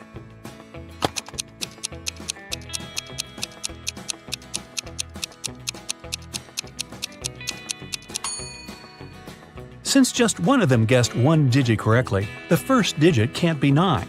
In this case, 3 people would have guessed it right, and there wouldn't be enough people to guess the third digit. The only other option for the first digit is 3, which means the second digit can't be 5 and the third one can't be 7. Since the second one can't be 5, then it's 0. 2 people guessed it correctly. And the third digit is 4. If it was 2, it would mean someone guessed 2 digits correctly, 0 and 2. But that's not true. So, Thor's code is 304. Students were divided into 2 teams to do one task. Storm, Dean, and Brooke were in Team Yellow. Elsie, Emma, and Veda were in Team Purple. Following the same logic, what group does Lexi belong to?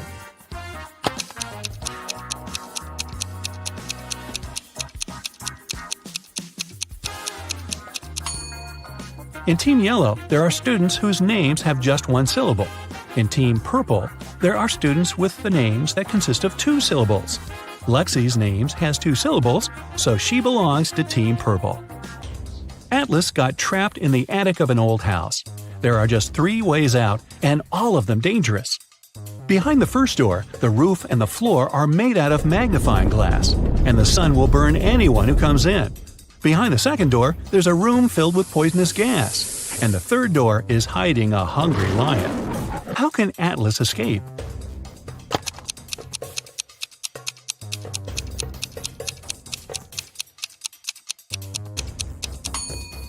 He should wait until it's night. The sun will set, and the guy will safely walk through the first door.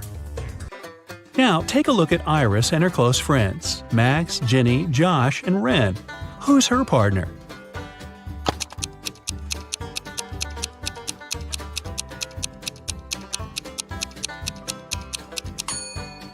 It must be Josh. Look, they have matching tattoos.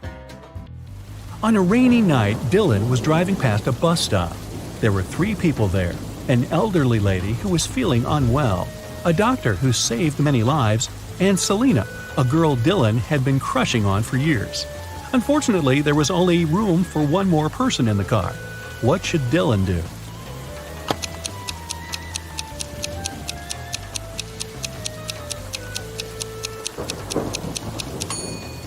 He should give his car to the doctor, who would take the elderly lady and drive her to the hospital. And Dylan can stay at the bus stop with the girl of his dreams. Charlie, Andy, Taylor, and Alex are all related to each other, but one of them is the opposite gender from the other 3. Here's what you know. Alex is either Charlie's brother or Charlie's only daughter. Alex's sister is either Andy or Taylor. Taylor's only son is either Charlie or Andy. Can you tell who's the opposite gender from the other 3?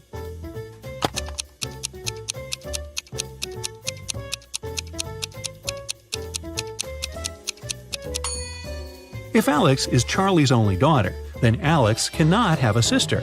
It means that Alex is Charlie's brother. If Alex's sister is Andy, then Andy's a girl. And according to Fact 3, Charlie is Taylor's only son. But Alex is Charlie's brother. So we have a contradiction here. It means that Alex's sister is Taylor. So Taylor's a girl. Charlie, Alex, and Taylor are siblings. And Andy is Taylor's son. Keenan was watching TV when a detective arrived with a search warrant. The detective said that the city bank had been robbed, and Keenan was the main suspect. The man replied that he hadn't even left the house that day. He couldn't do anything. The police didn't find the money, but still arrested the man. Why?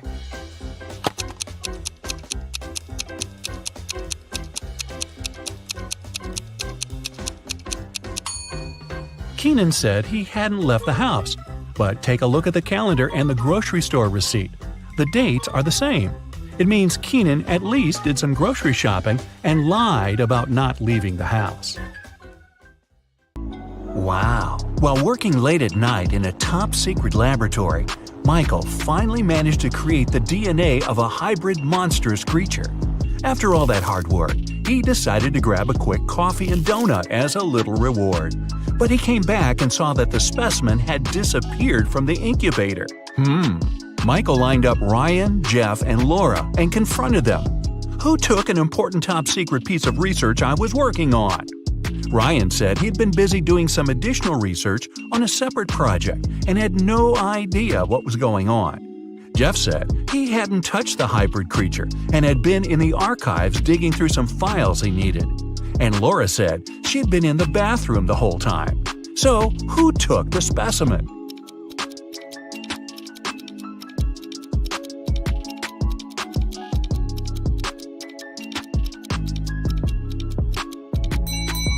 Michael never mentioned that he was dealing with a hybrid monstrous creature.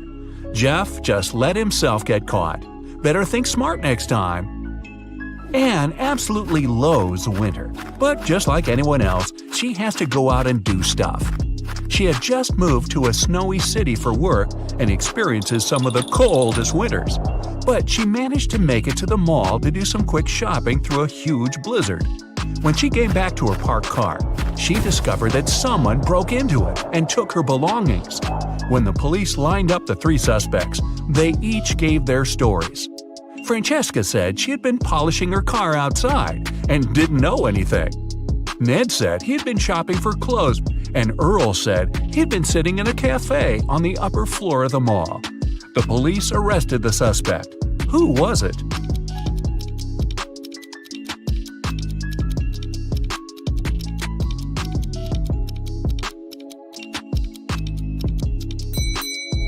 Francesca. She was polishing her car outside in the middle of a blizzard? That's not only illogical, but not safe either. She just gave herself away. You wake up and find yourself trapped in a room with 4 doors in front of you. You don't have enough time to choose which door leads to freedom. You hear a monster coming, so you check out the doors quickly. The leftmost door has a sign on it saying, "Take the door on the right to break free." The second door also has a sign saying, "It's the right door." The third door has a sign, "Freedom is just right in front of you." And the last door has a sign, "Don't trust the signs." Which door should you choose?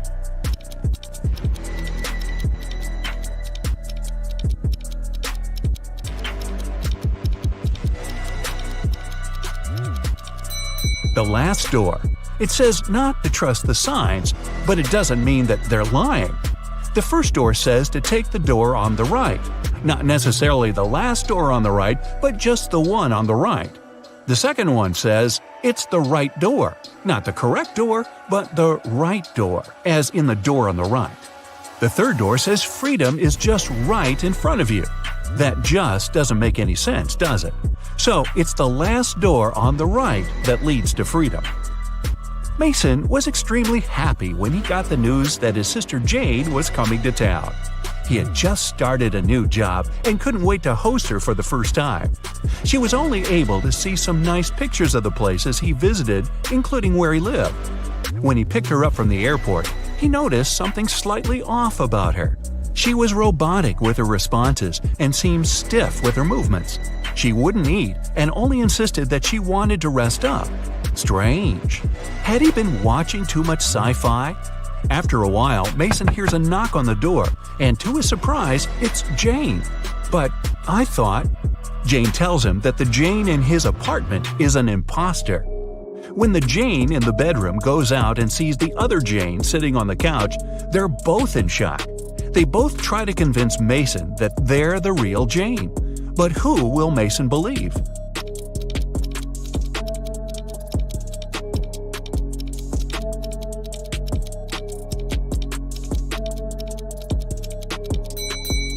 It's pretty normal to come back from a trip pretty tired and wanting to rest. But how did the second Jane know where Mason lived without prior knowledge? And she didn't even break a sweat running up to the apartment. On a nice day, Vivian, who lived in a town on the seashore, decided to go for a hike alone. But after hours of trekking, she ended up on a section of the forest she wasn't familiar with. Before her were 3 paths. One path had bare footprints leading away. Another had human shoe prints, and the third was right by the river. Which one should Vivian take to find her way?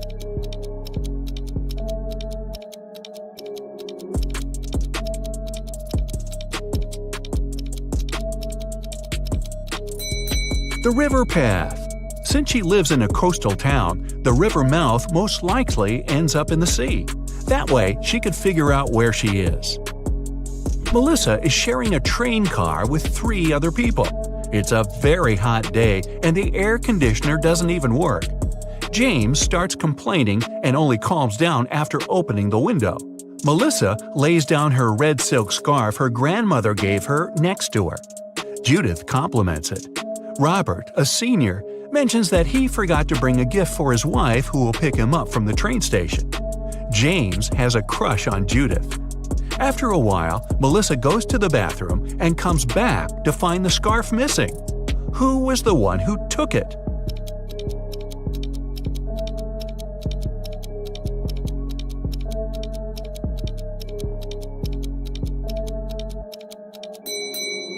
None of them.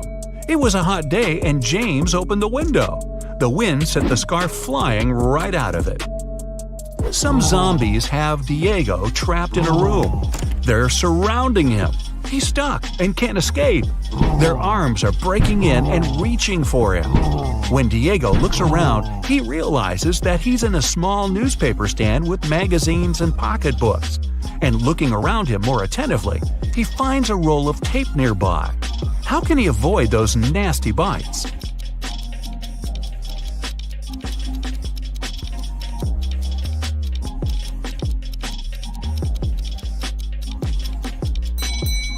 The only way for Diego to escape will be to tape those magazines around crucial parts of his body where they can't lay his teeth on him. It'll be light enough for him to run away from the zombies without getting hurt. Plus, he'll have plenty of reading material for the road. Evan got lost in a forest, and just his luck, it was snowing. The only thing the police searching for him found were 4 parallel lines leading into the forest. Something doesn't seem right, they thought, and took several people into questioning. Nick said he had been at the store buying some groceries. Vanessa said she had been babysitting. Christina had been at work the whole time. After hearing the stories, they arrested Nick. Why?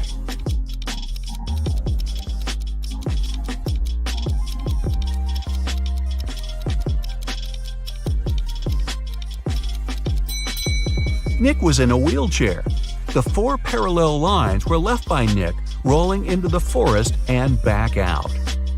It's the beginning of a new school year, and Dave started a new job as a computer studies teacher at a local high school. Another fellow teacher, Roy, didn't really welcome him because he wanted that position. But at the end of the day, there was a security breach which leaked out a lot of important information about the school. When the police questioned everyone, including Roy and Dave, they each gave their stories. Dave said, "I was checking exam papers and was at the staff room the whole time." Roy said, "I was preparing homework for my classes when everything happened." Who should the police arrest? Who was lying?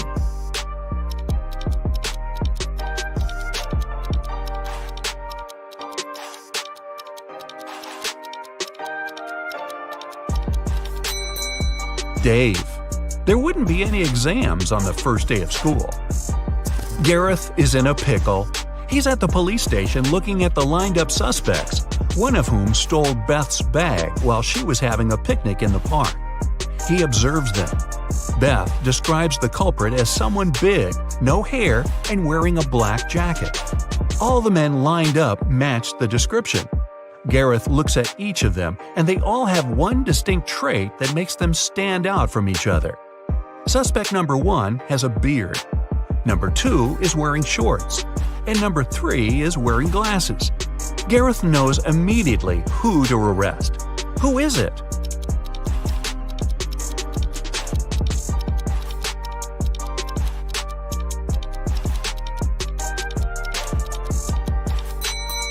Suspect number 1 has dirt all over his boots. The rest are all clean. He ran through the mud tracks while Beth was having a picnic. Henry and Mia lived together in New York. They wanted to run away from big city life and celebrate their anniversary in the wild. So the guys used a special online service and found 3 available options nearby. Bob offered his cozy treehouse in the woods for a reasonable price. Julia offered this fancy geodesic dome with all conveniences. It's a 2-hour drive away from New York, and Crystal offered an old mansion that she'd inherited from her granny. Can you help the guys make the right choice?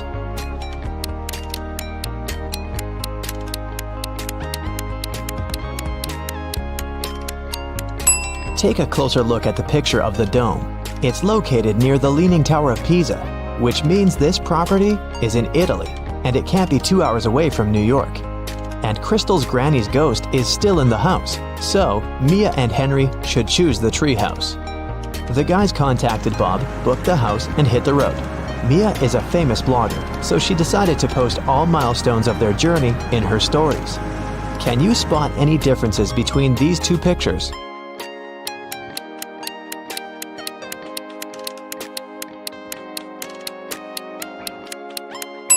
Here they are. What about these 2 pictures?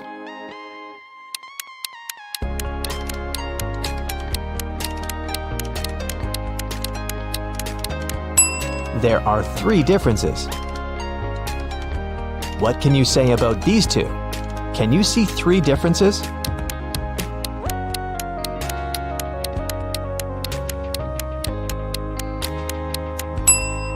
Here they are. While the guys were driving along a highway, someone threw a can of paint into their car. Mia and Henry stopped at the nearest car wash and interviewed 4 other drivers. Bill said, My truck has to be perfect. I'm going on a date this evening. Jack said, I'm going to meet my business partner at the airport. I want to leave a good impression. Lily said, Honestly, I don't need to have my car washed. I just stopped here to visit the restroom. Ryan said, My boss gave me this coupon so that I could wash my car for free. Who stained Henry and Mia's car?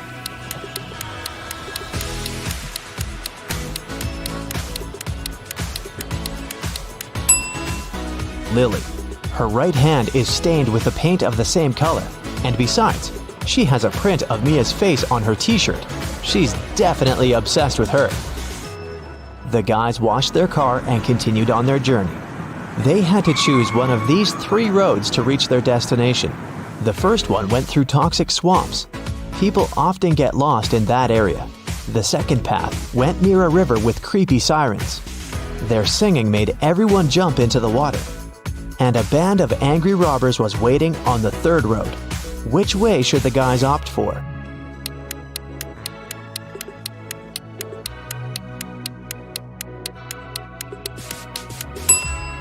The second one. They can close all the windows, turn some music on, and drive past the sirens very fast.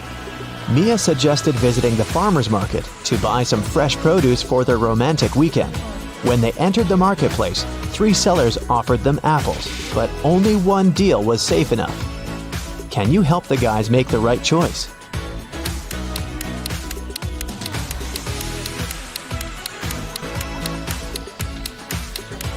Seller number 1 offers very old apples. Take a look at the date on the box. They expired 5 years ago. Seller number 3 offers very beautiful apples. But pay attention to his assistant. She's putting shoe polish on the apples to make them look better. So, Mia and Henry should pick the second seller. Henry and Mia left the market and put all their purchases into the car. Suddenly, Henry realized that he'd left a bag with cabbage at the farmer's stall. He returned but couldn't find the bag. Henry questioned 3 people he saw nearby. Vera said, I only eat fruit, mister. See, I've got bananas and apples. Bella said, Yes, I saw your bag. The seller put the cabbage back on the shelf. And the seller said, I don't know what's going on here. I spent the last 10 minutes in the bathroom. Who's lying?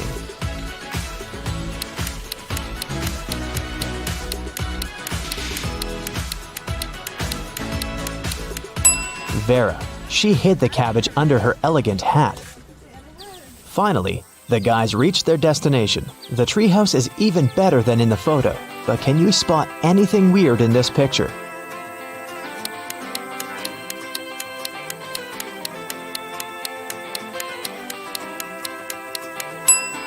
This raccoon is wearing sunglasses. The owner of the treehouse, Bob, lives in another country, and the house is located 15 miles away from the village and other people. That's why Bob installed a special digital clock on the door. When Henry booked the property, Bob gave him a 6-digit password. But unfortunately, Henry had lost it. Here's a hint. M80. Can you help the guy crack the code?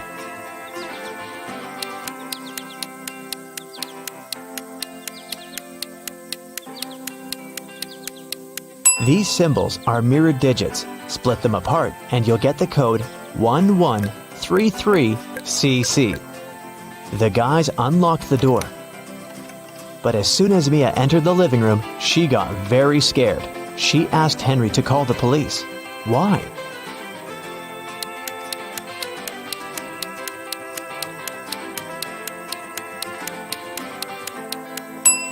The treehouse is in the middle of nowhere. Who lit the candles and the fire? The house was locked. Henry checked all the rooms, but found no clues. What about you? Any ideas who that could be?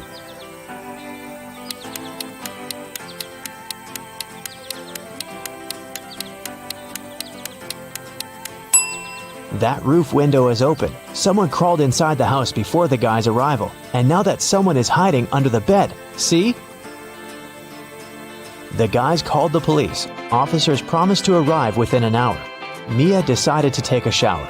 When she returned to the living room, she realized that Henry had disappeared. Mia searched the garden, then checked all the rooms in the house, and returned to the garden again. But she failed to find any clues. Can you help her?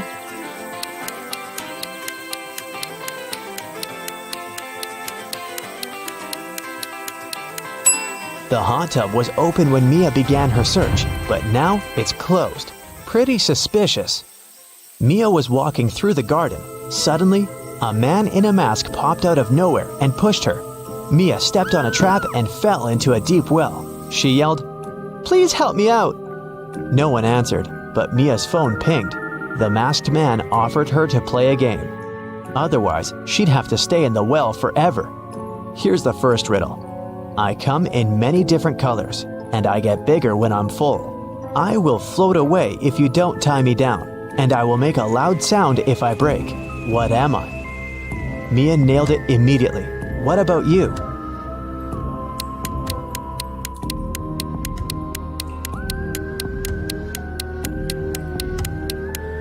The correct answer is a balloon. Here's the second question. I can jump and I can climb. With many legs, I swing from tree to tree. I can make a house much bigger than me. What am I?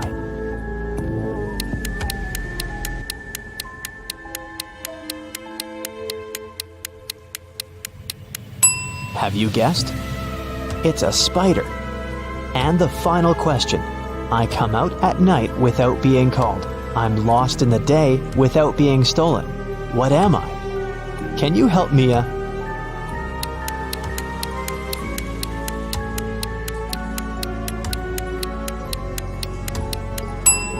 The correct answer is a star. A hatch opened at the bottom of the well. Mia went through it and got into a creepy basement. There, she found 3 ways to freedom, but every door hid some danger.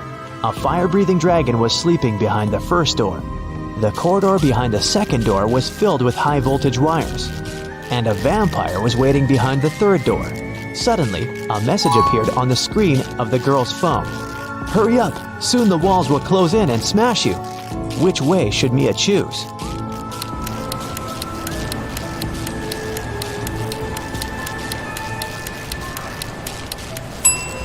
She should wait until the walls are close enough so that she can scare the vampires away with this stake and go through the third door. When the police arrived at the treehouse, they found Mia and Henry at the porch. Henry had just woken up. The robbers had put sleeping pills in his coffee. The officers searched the area and found some clues. They concluded that the criminals were planning to leave the country by train. Unfortunately, no one knew what they looked like or how big the group was, so they stopped 4 suspicious people at the railway station and examined their baggage. Can you figure out who's innocent?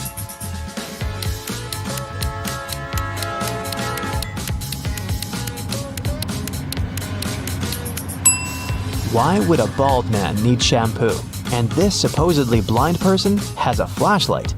This guy is carrying 3 tubes of toothpaste, but no single toothbrush. It seems that only the third guy isn't a criminal. 3 friends lived not far from one another and often met to drink some coffee together. Their names were Mr. Blue, Mr. Red, and Mr. White. One day, they noticed that under their coats, they were wearing t-shirts of different colors: red, blue, and white. Mr. Blue said, "Hey, Mr. White, have you noticed that we're all wearing colors that are different from our actual names?"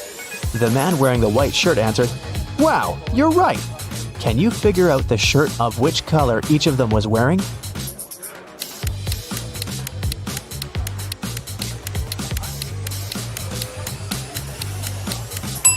Mr. Blue can only be wearing white or red, but we've already learned that someone else is wearing the white shirt. That means that Mr. Blue can only be wearing the red shirt, and Mr. White can only be wearing a blue or red shirt. And the red shirt is already taken, so Mr. White is wearing the blue shirt. Then Mr. Red is wearing the white shirt. Mia and Henry decided to spend the night in a hotel nearby. The manager said that they only had 3 free rooms. Can you help the guys choose the best option?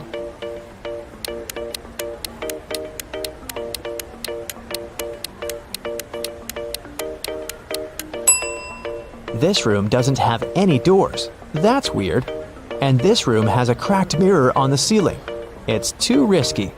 The second option looks pretty safe and nice. The guys checked in, and Henry asked Mia, "Well, where do you want to go now?" She answered with this riddle: "You used to visit me when you needed to know, but I've been lonely since the internet was born. What am I?" Have you guessed?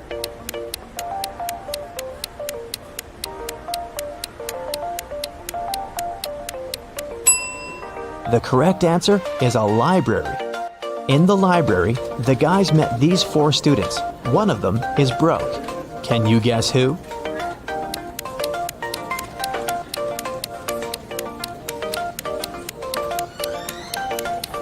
Student number 3.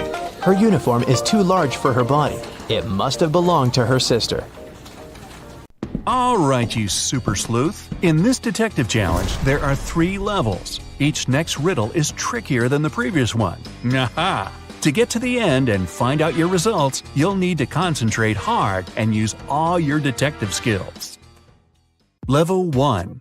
Anthony lives in the south of town, 20 minutes away from college. Mark's house is in the north and a bit closer, just 10 minutes away. Their lectures start at the same time, and the guys always meet in the park on the way to their classes. Who's usually further from the college building when it happens?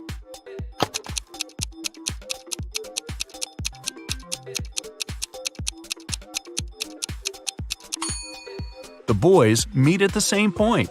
It means they're the same distance away from the college building. Milan airport customs officers noticed that one man traveled abroad at least several times a week. They started to suspect he was a smuggler, but couldn't understand what he smuggled. He always had a suitcase or a bag with him, but there never was anything forbidden or expensive inside. Only several months later, when a new customs officer joined the team, the mystery was solved. What was it the man smuggled?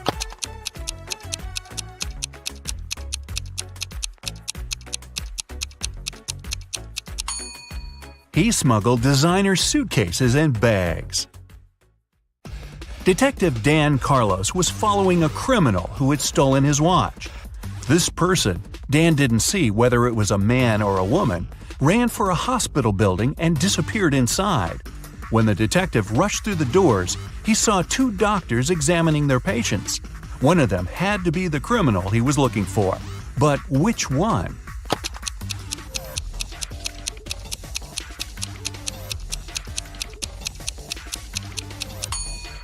It's the woman on the left. Her stethoscope earpieces aren't in her ears. Emily had passed a difficult test with flying colors. But for some inexplicable reason, her professor's sure the girl cheated. After arguing for a while, they come to an agreement. If Emily solves one riddle her teacher will give her, she'll get to keep her high mark. On the piece of paper the professor hands her, there's just one word: house. The girl doesn't need much time to figure out the answer. What is it?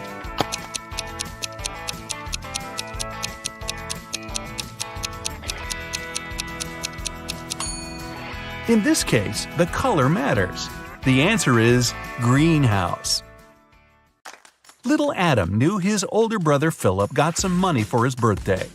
But however hard Adam tried, he couldn't find it. One day, when Philip was away, the boy sneaked into his brother's room. There was no money, but Adam found a map. The older boy had hidden the cash in the garden.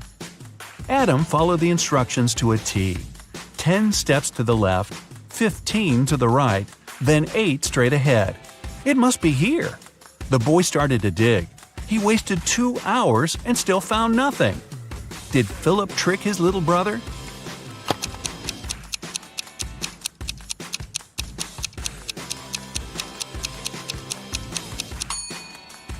Adam's steps were much smaller than his brother's.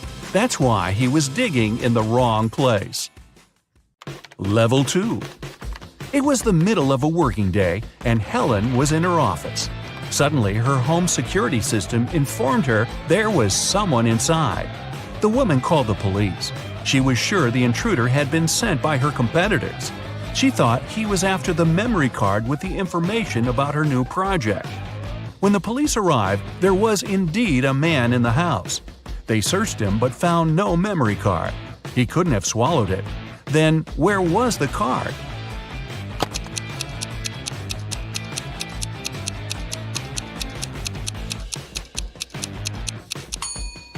When the police got him, the man secretly slipped the memory card into one officer's pocket. After being searched, the criminal retrieved the card. The manager of a ski resort has gone missing. The police suspect 3 people that are staying at the hotel. Unfortunately, no one can find any of these people. They're probably on the slopes skiing. The police officers have no time to waste and decide to examine their rooms. Look at the suspect's stuff and say who is behind the disappearance of the manager.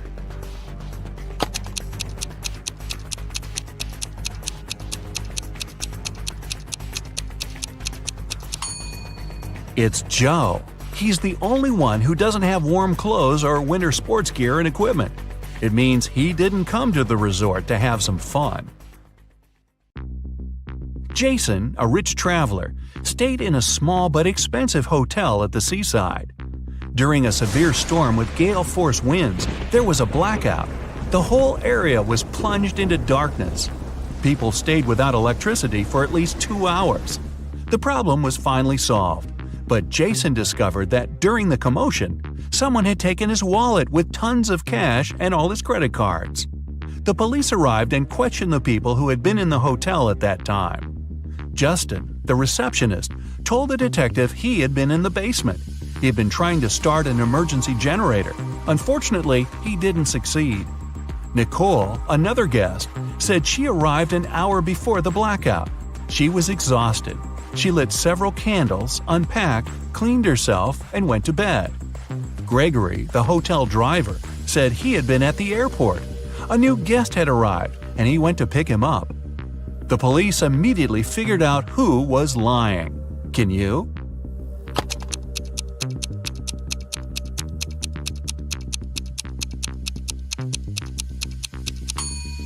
The blackout was caused by a bad storm, and planes don't fly in such windy weather. Then how could someone arrive by airplane? Gregory lied. In the 22nd century, robots live among people, and it's nothing out of the ordinary. But sometimes they resemble people so much it makes detective work way harder. Like this time. Eric Blank, an experienced police officer, has to figure out which of the 3 suspects is guilty of identity theft. He knows for sure the culprit is a robot. But who isn't human?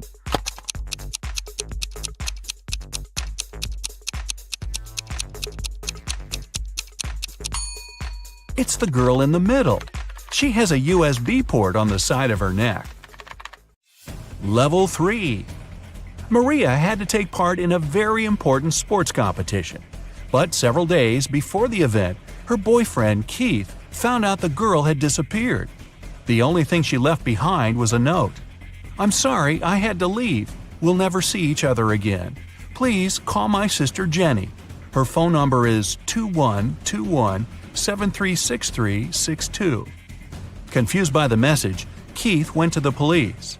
"I think Maria was taken away against her will and made to write this note. She is an only child in the family and doesn't have a sister."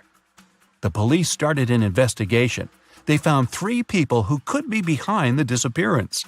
Cheryl, Maria's competitor, said she had been at her mom's house resting before the competition. Aaron, Cheryl's coach, told the police he'd been spending all his time at the gym. And Kyle, Maria's coach, said he had felt unwell and stayed in bed. Who knows something about Maria's whereabouts?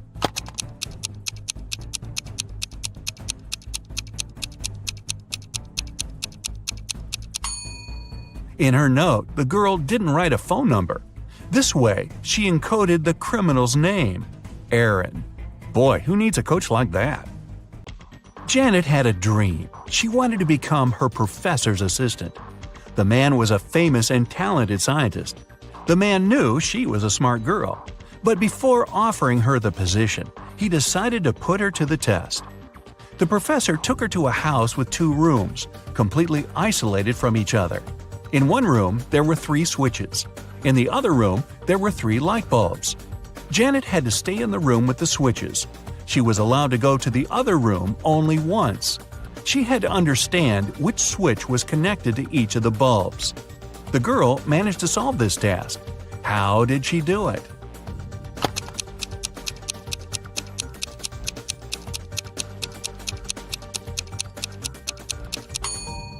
She turned on the first switch and waited for a minute. Then she turned it off. After that, she flipped the second switch and went inside the room with the bulbs. One of the bulbs was on. It was the one connected to the second switch. Janet touched the remaining bulbs. The warm one was connected to the first switch, and the cold one was linked to the third switch. Kyle lived on the 6th floor of an apartment building. Once, the man was having his coffee on the balcony. Suddenly, he spotted a woman on the 8th floor of the building opposite his. She opened the window and threw something with a great force.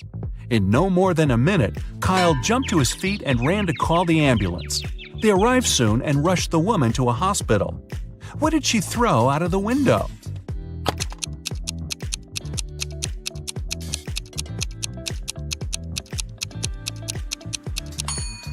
It was a boomerang.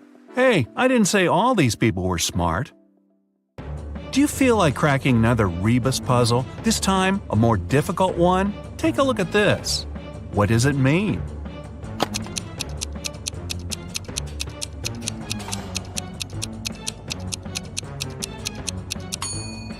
Safety in numbers.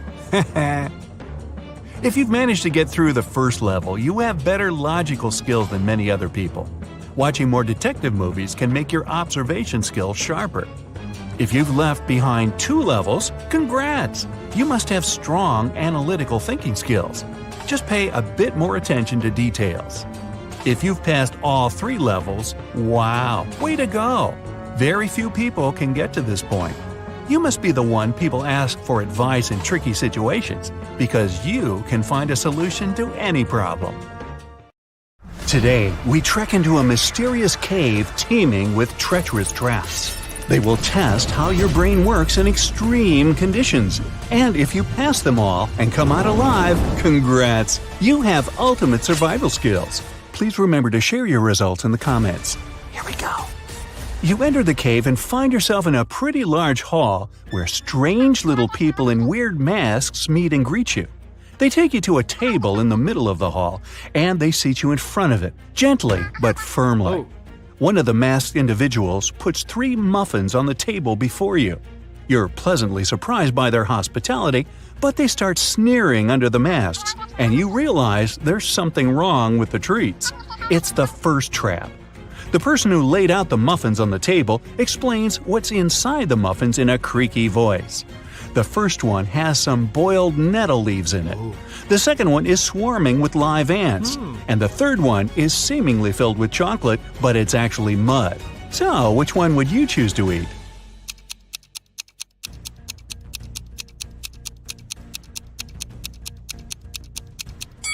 Well, live ants and mud are a no-go for sure. Even though ants might actually be edible, who knows what species they belong to? And it's also yucky, truth be told. But surprisingly, boiled nettle leaves are a-okay to eat, despite nettle being a plant that burns your skin upon touch. It only does so when it's fresh. Boiled leaves lose their burning quality, and nettle soup is an actual dish in many cultures, so we settle for the nettles. You've happily wolfed down the nettle muffin, quite yummy by the way, and the little masked people let you through to the next chamber. As you walk down the hall, suddenly the floor starts shaking, and before you can leap to safety, it crumbles beneath your feet, falling down and taking you with it. You hit the floor, rise to your feet, and when the dust settles, you see you've ended up in a room with 3 doors. Great, it's another trap. Each door has a warning sign on it, and there's also a panel with 3 levers marked A, B, and C, of course. Each of the levers opens a specific combination of doors, not just a single one. The sign on the first door says it contains swarms of mosquitoes just waiting to drink you dry. There is toxic gas behind the second door, which will fill the chamber you're in as soon as you open the door. And the third door releases a powerful stream of water that will wash away everything it hits, but it will only last 30 seconds. The A lever opens the mosquito door and the gas door. Lever B will open the gas door and the water door. And the C lever will release the stream of water and the mosquitoes. Oh goody. Which one would you pull?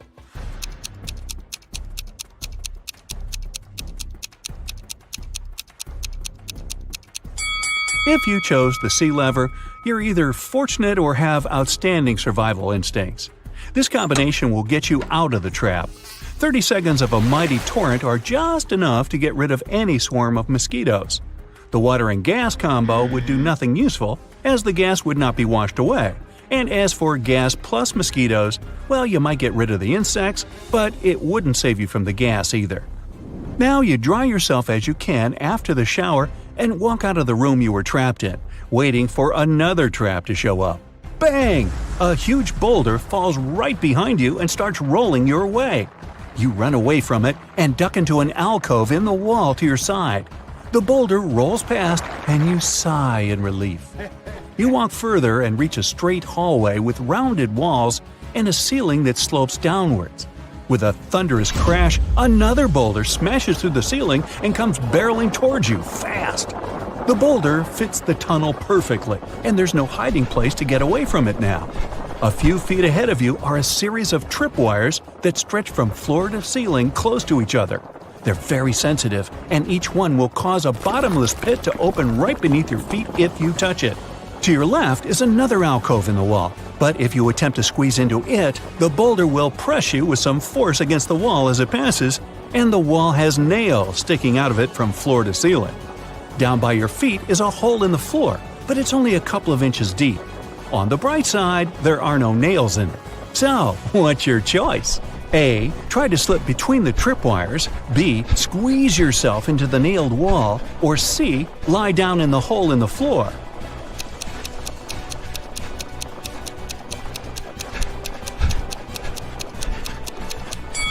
Even if you're skinny enough to gingerly slip past the tripwires without touching them, it requires some time to do so, and you don't have that luxury. The boulder is rolling right behind you, remember? Also, there's a very high risk of activating the wires and getting flung into the abyss. The hole in the floor looks like the safest option, but it's only a couple of inches deep.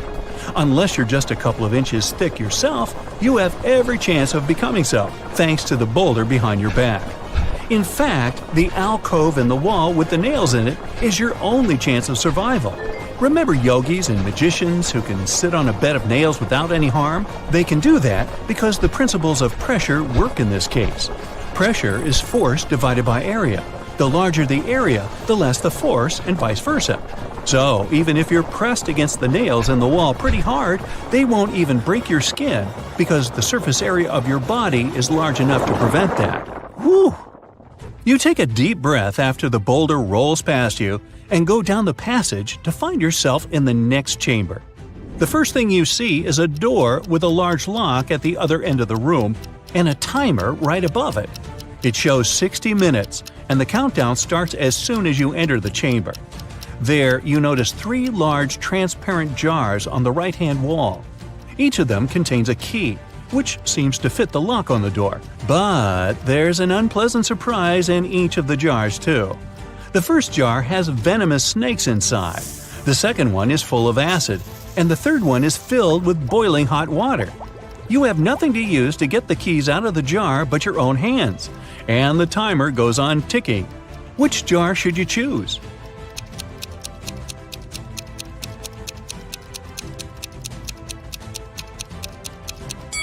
Snakes won't bite unless you scare them, and trying to get the key from their jar definitely qualifies as a scary action, so don't even try that one.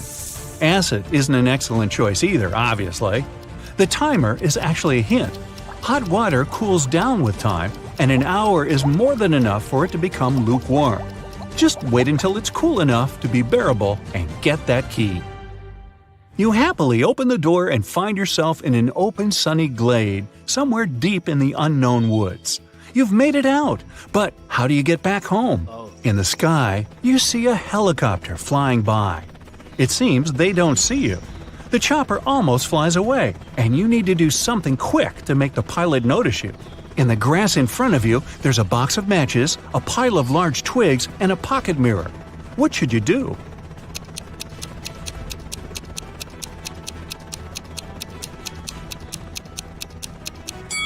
Well, you don't have time to build a fire. Your best bet is the mirror. Catch a ray of sunlight and point its reflection at the helicopter, trying to hit the windscreen with it. Yes, you've been spotted! The pilot brings the chopper down, and you've successfully escaped the treacherous cave. Okay, fess up. What's your result? You're a treasure hunter, okay? Today, you find yourself on an island. There, you'll need to crack twisted riddles, figure out the main mystery, and find the treasure. In the end, you'll calculate your points. Your old friend gave you a map of a small island for your birthday. He told you there were pirate treasures hidden in that place. Of course, you want to find them. You have a flare, a bottle of water, a compass, a flashlight, a phone, and a shovel. You sail to the island's southern coast and go into the jungle. Here, you see 3 roads with signposts. The first sign shows a bear, a lion is painted on the second one, and a pirate flag is installed in front of the third road. Which way should you follow?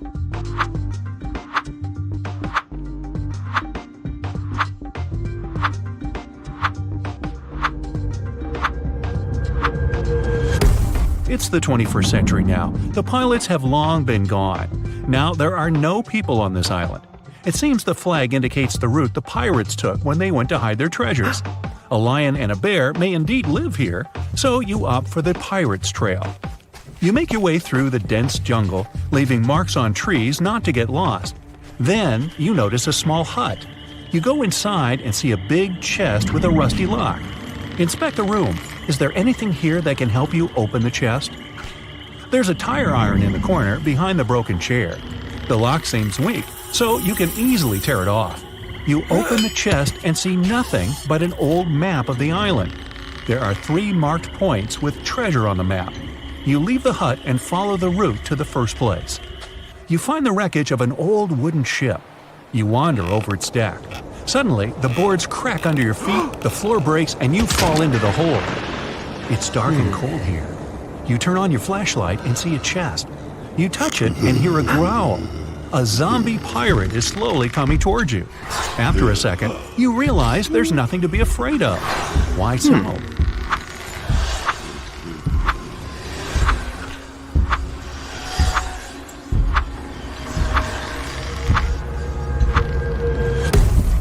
The pirate isn't real. It's a hologram. Behind it, a small projector is installed. It creates this digital zombie pirate. You pass through the hologram and open the old chest. There are precious stones inside. You put them in your pockets, get out of the ship, and look at the diamonds. You understand they're fake and made of plastic. You open the map and cross out the dot with the first treasure. Now you go to the second chest. Along the way, you continue to mark trees. You hear some hissing sound nearby. It's a snake. You don't know if it's venomous or not. It raises its head and looks at you. What will you do?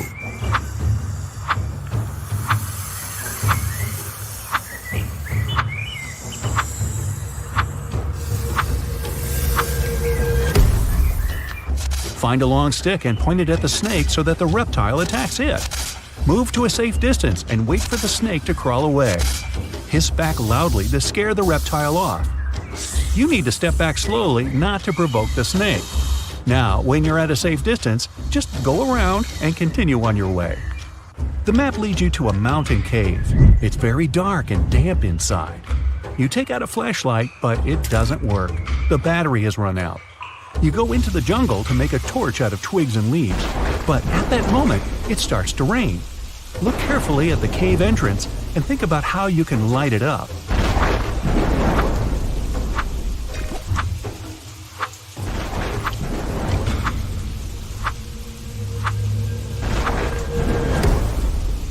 The solution is in your pocket. Send the flare into the cave. The dark place gets illuminated by the red light, and you can see a chest inside. The chest is huge, but unfortunately light. Inside, you find one gold coin. It seems real, but where is the rest of the treasure? At this moment, the red light goes out, and you hear the flapping of wings. You look up and see hundreds of eyes glittering in the darkness. Bats. They scream and fly in your direction. You don't have time to run out of the cave, and there are no more flares. What are you gonna do?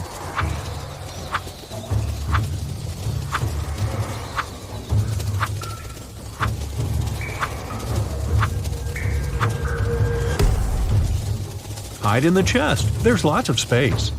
You jump in and close the lid. Bats fly past you and beat their wings against the chest. There is a crashing sound. You can feel the ground trembling beneath you. Then there's silence. You get out of the chest, go to the exit, and find that it's blocked by large stones. Fortunately, your phone is still working and can catch a signal. You call the rescuers and give them the coordinates of the island.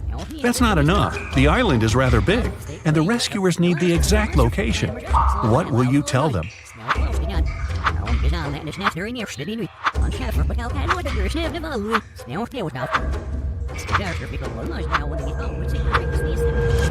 You went into the jungle in the southern part of the island and left lots of marks on the trees. Rescuers can find you with their help. That's all. Now you just have to wait. A few hours pass. You've drunk all the water and fallen asleep. The rays of the sun wake you up. Someone has removed the stones and cleared the exit. But who did this? Rescuers or someone else? You cross out the second place on the map and head to the last treasure point. You make your way through the jungle and notice a grizzly bear nearby. It sees you too and stands up on its hind legs. The beast looks extremely unfriendly. You scream to scare the animal away, but it's not working. What shall you do?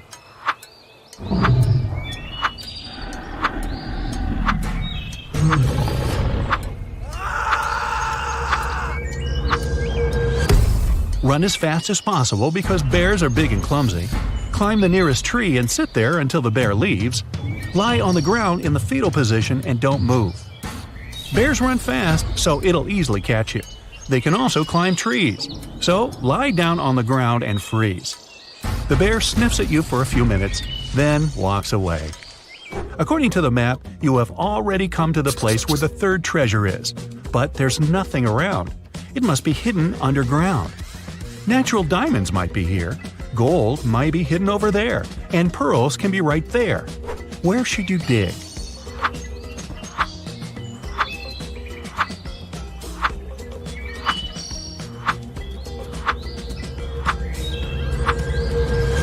You have already found plastic diamonds. Maybe the ones hidden here are fake too. Also, real diamonds are mined deep underground in rocks. Natural pearls are found on the seafloor. They can't be here. You need to dig the spot with the gold. You take out a shovel and dig for a few hours. You open the chest and put all the gold coins in the bag. Now you need to get to your boat quickly. Night falls. On the way, you meet pirates. They have sabers, parrots, and eye patches. They want to catch you and take away the gold. You understand that they are not real pirates, but just pretend to be them. How did you know that?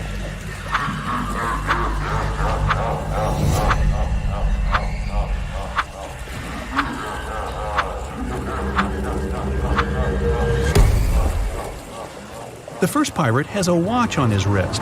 The second pirate is wearing sneakers. The third pirate holds a sword. There's a price tag on the sword handle. You've exposed the pirates, but they're still going to steal the gold. You run away to hide. You see 3 tall trees. Which one should you climb?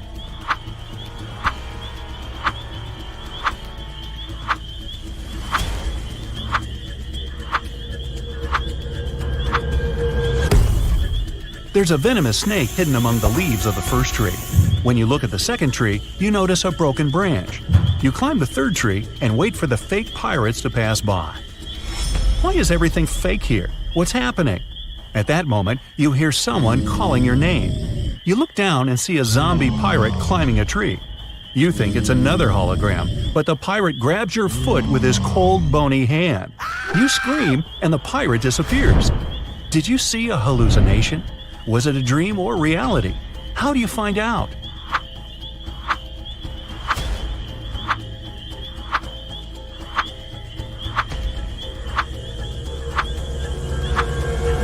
The pirate was a dream. It was night when you climbed the tree. It's morning now. You've been sleeping on the branch all this time.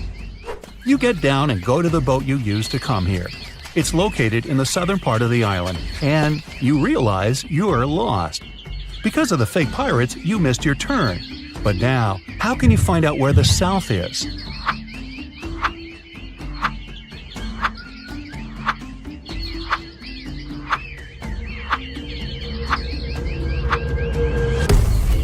You need to look at the sun. It sets in the west, so you can figure out where the south is.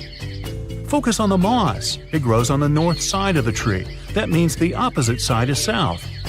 What shall you choose? Or is there an easier option?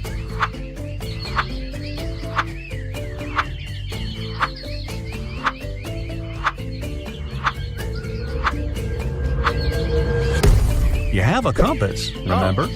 You go to the south and come to the shore, but you don't see any boat. You look around the area and realize that someone has dragged the boat into the jungle. How did you know that?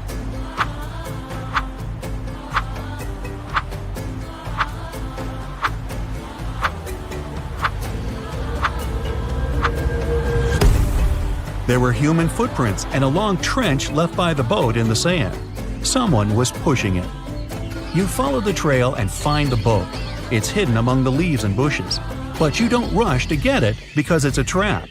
Why do you think so?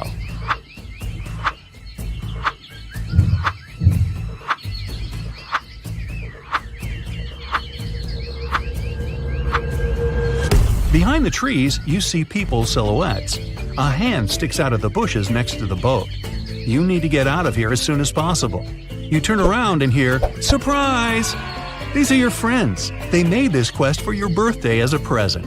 The whole island is one big theme park dedicated to the pirate's life. All the pirates are actors, and the treasure and the sunken ship are just scenery. The snake wasn't venomous, and the bear was tame and wasn't going to charge at all. There are no real treasures. You get upset, but feel happy at the same time because you've been through a real adventure. Now it's time to see the score and find out how well you've done. 0 to 4 points. It seems you're not used to walking in the wild jungle looking for treasures. 5 to 8 points. You love adventure, but don't act like a professional. You need to train your attention and logic more. 9 to 12 points. Jungle, wild animals, a treasure map. For someone, it's a challenge, but for you, it's fun. 13 to 15 points. You're a real explorer and treasure hunter. You can easily navigate in foreign lands and cope with any problems.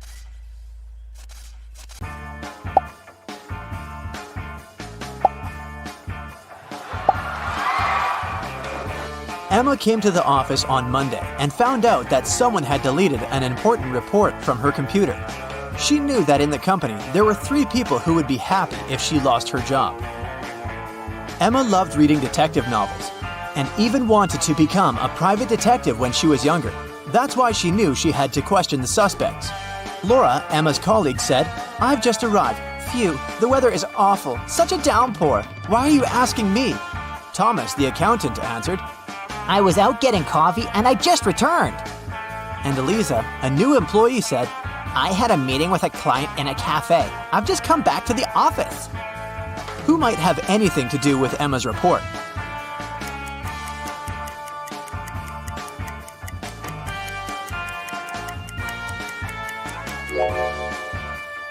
Eliza. Pay attention to the suspect's feet. Thomas's and Laura's shoes are wet. They got caught in the rain, but Eliza's high heels are perfectly dry. She must have lied about going out to meet with a client.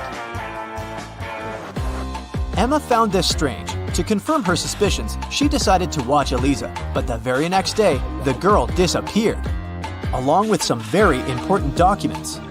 Emma's boss asked her to help him return the documents. He didn't want to inform the police yet. Despite all, Emma was happy. She could fulfill her dream of becoming a detective. Eliza's computer was protected with a password. After an hour of failed attempts, Emma finally noticed a piece of paper on the floor under Eliza's desk. She picked it up. I'm made up of two words joined together. I'm a dish. My first half is a famous genre. My second part is a grain. What am I? The answer to this riddle might be the password, but what is it?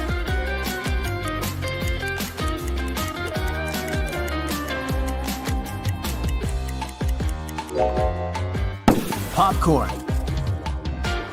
Emma managed to start the computer, and soon enough, she found a map with some coordinates. Time for some action. The map led her to a modern building. It was a gym. She entered and asked the receptionist about Eliza, but the woman refused to tell her anything unless she brought a guest pass. Once inside, Emma decided to explore the place. At one point, she entered the showers for ladies. She immediately realized something was off. But what exactly?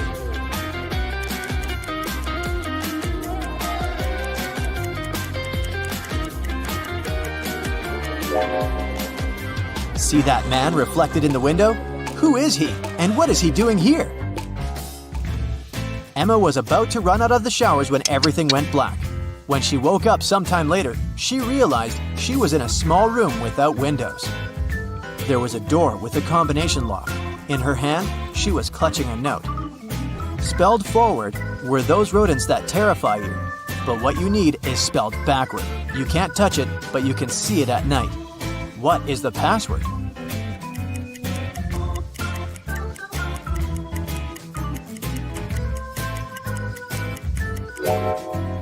The rodents the note speaks about are rats. Then the word Emma needs is star. The girl managed to open the door. She rushed out of the room but stopped abruptly. She saw a large armchair. A man was sitting in it. It was the man from the showers at the gym. Here you are, he exclaimed cheerfully. I admit that at first I wanted to bring your boss down, but I've changed my mind. I want to play now. If you crack all my riddles, I'll give you the documents and let you go. Emma had nothing to do but agree. The man said, "See, I have a room filled with gold. Once, 3 thieves sneaked into that room, but only 2 of them walked out. After they left, the room was empty. So, where was the 3rd thief?"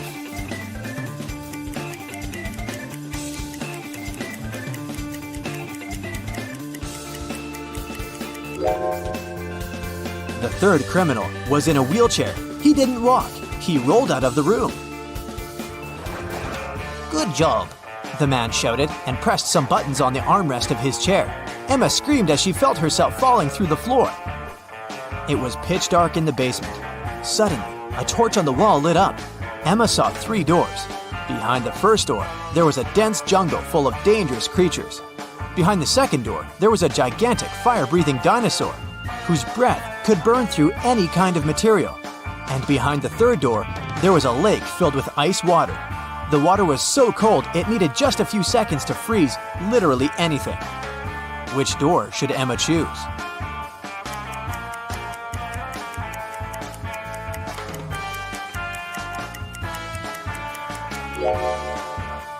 She should walk through the second door. Even if dinosaurs were still around, they wouldn't be able to breathe fire. It was the correct decision. The dino turned out to be a skillfully made statue. But there was just one door leading out of the room, and it was locked too. Ah! Emma was starting to get impatient. Luckily, there was another note with a hint. There were drawings on it: a banana, a sunflower, a rainbow, and an apple. Emma thought for a while, then pressed 4 numbers on the panel near the door. The code was correct, and the door opened. What numbers did the girl press?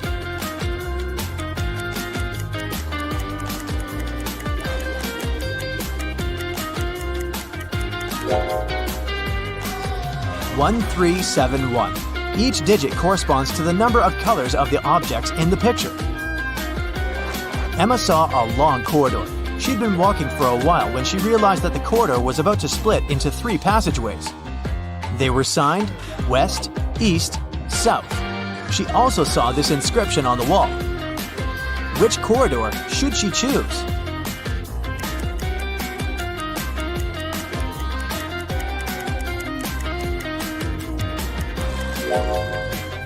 Emma tilted her head and looked at the inscription upside down.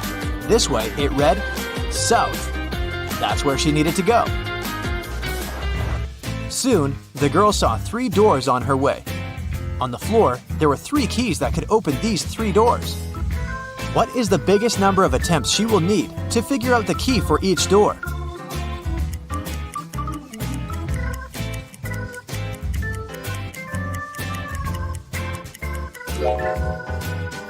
Six. 3 attempts for the first key and all 3 doors. 2 attempps for the second key and the remaining 2 doors. And 1 attempt for the third key and the last door. Emma decided to go through the left door, and guess what? She ended up in the room with the armchair again. The man was there too. He asked her, "Today is Friday. You need to do something 72 days later. What day of the week will it be?"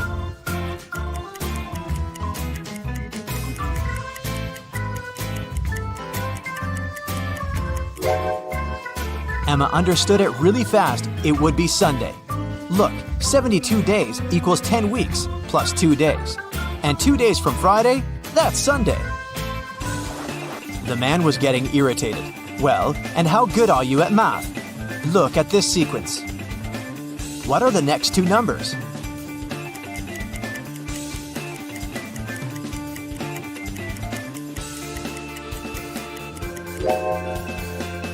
The next 2 numbers should be 20 and 28. There are 2 groups of numbers in this sequence: 11, 14, and 17, and 19, 22, and 25. In both of them, each next number is 3 more than the previous one. It means that in the first group, the next number is 20, and in the second group, 28. Then, the man offered Emma a bet. He said he would put 1 red and 1 blue marble in a box. If the girl picked the blue marble, he would let her go. But if she got the red marble, she would have to stay and help him around the house for a year. Emma knew that the man was going to cheat, because why would he take a risk like that? He would probably put 2 red marbles instead of 1 red and 1 blue. But how can she prove it? After thinking for a while, she managed to win the bet. How did she do it?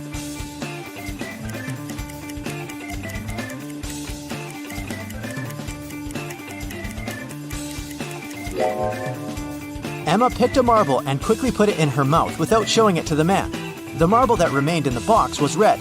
According to the rules, it meant that the marble Emma had chosen was blue.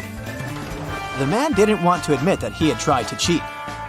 "Okay, I'm not going to go back on my word, but here's the last riddle. If you crack it, you're free to go. How can you turn 6 into an odd number?"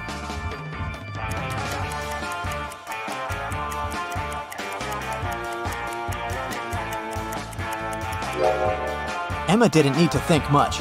She removed the letter S, which left IX. That's the number 9 in Roman numerals, and this number is odd. The man could do nothing. He gave Emma the documents and let her go. The girl was happy. Do you think she should pursue the career of a detective? Well, you're a private detective. You work in a city inhabited by people and magical creatures. You're going to have a rough night. The full moon is coming. It's the time when people and monsters go crazy. Like any detective, you write down your guesses in a diary so that you can summarize the results later. It's afternoon now. You're sitting in your office. Lightning strikes in the sky and someone knocks on the door at the same time. A pale woman enters the room and asks for help. You notice a bracelet on her arm. Her zombie brother is accused of stealing some jewelry, but she's sure he is not guilty. She asks you to prove it. You arrive at the store. On a broken display case where the jewelry used to be, you notice fingerprints. There are 3 suspects: a werewolf, an elf, and a zombie. Which of them is the thief?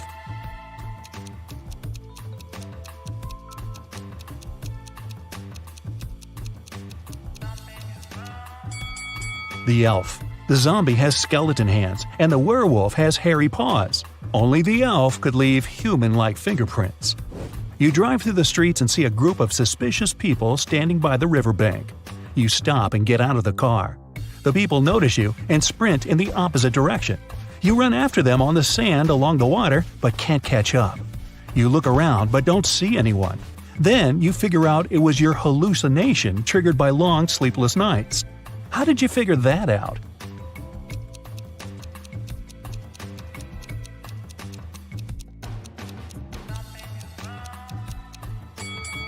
You ran after these people on the sand, but you can only see the footprints of your boots. You're walking back to the car and hear some screams coming from the water. A woman is calling for help. You run into the river and swim toward the drowning woman. But when you approach her, you see 3 people. They're all screaming, but only one of them is a real human and needs help. The rest are mermaids who want to lure you to their kingdom. How can you find out who the real woman is?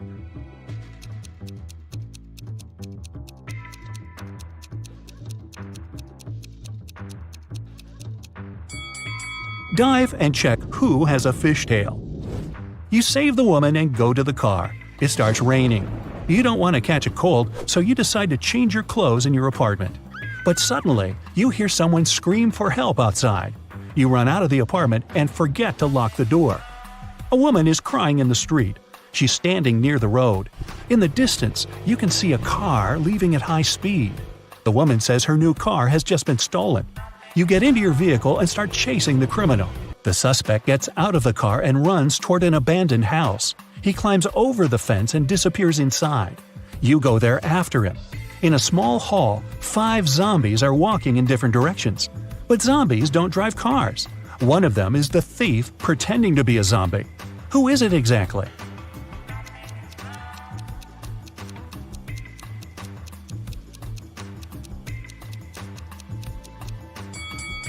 Zombies don't sweat, but one of the creatures you see is covered with sweat.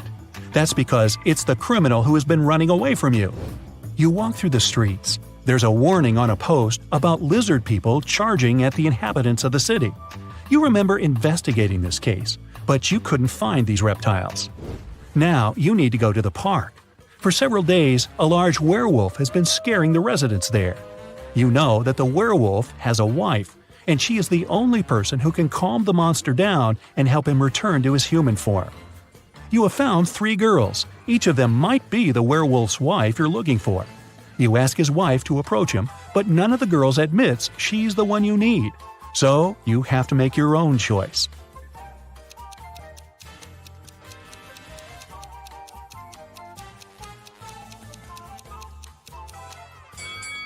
Do you see some wool on this girl's clothes? It's the wolf's fur, which means she's the wife. She walks up to the monster, hugs it, and the werewolf turns into a human. You're hungry. You drop by a pizzeria. The owner of the restaurant says that someone has taken all his weekly earnings from the safe. The thief wore gloves and left no fingerprints. The video cameras were turned off. You know this pizzeria has had several similar incidents over the past year. Every time, the insurance company paid the owner the entire amount that had been stolen. You're sure the owner took his own money to use the insurance again. Take a look at the office and prove that the owner is guilty.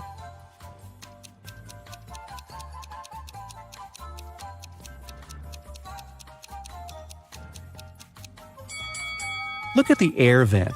Behind the grated hatch, you can see the bundles of the stolen money you've been looking for. There's a long night ahead, and you're feeling sleepy. You go to a small cafe to get coffee. You give the money to the saleswoman and take the cup with the drink. You take a sip and realize the woman is in danger right now. How do you know that?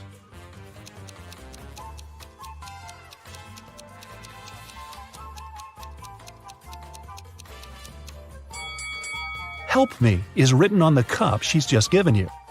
You decide not to leave the cafe and sit down at the table. You can see a man in a black raincoat and hood sitting at the other end of the room.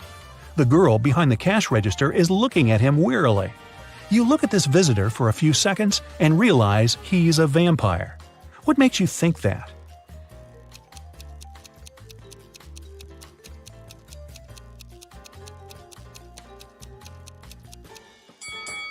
It's night outside. You can see your reflection in the window. The hooded man is sitting by the window too, but isn't reflected in it. He's a vampire. The coffee has cheered you up a little. You're walking along the street, lost in thought. That's why you don't notice an open maintenance hole in front of you. You fall and find yourself in a dark sewer. Phew! Fortunately, you're not hurt. Shh! You can hear some noise at a distance. You turn on your flashlight and slowly walk forward. Soon, you come across a cage with several people inside.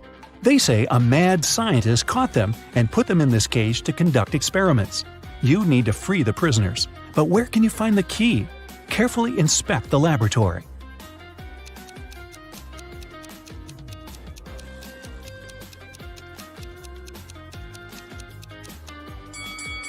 One of the jars with chemicals standing on the shelf has a key inside. You take it out and are about to open the cage, but the scientist returns. He tells you not to do this. The people inside are actually mutant lizards. The scientist admits that he accidentally turned regular crocodiles into humans. The scientist managed to catch these monsters and put them in this cage. He's going to turn them back into reptiles and let them go. The prisoners say they are humans, and the scientist lies. Who do you believe?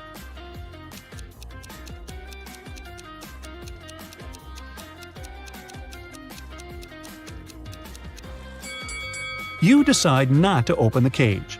Inside, next to the people, you can see pieces of faded skin and scales. Snakes and other reptiles shed during molting. You believe the scientist, and he promises that he will soon fix everything. You're back in the street. It's as dirty and uncomfortable here as in the sewer. Nearby, a bolt of lightning strikes something. You hear someone screaming and run there. A multi-story building is on fire. An old lady is crying. She's left her cat in the apartment. Firefighters may not be able to save it, so you decide to do it yourself. You go up to the top floor using an old fire escape. It collapses behind you. Fortunately, you manage to jump into the window. You're in the old lady's apartment. Several floors lead to different rooms. You don't have time to check each of them. The fire is getting closer. Where is the cat?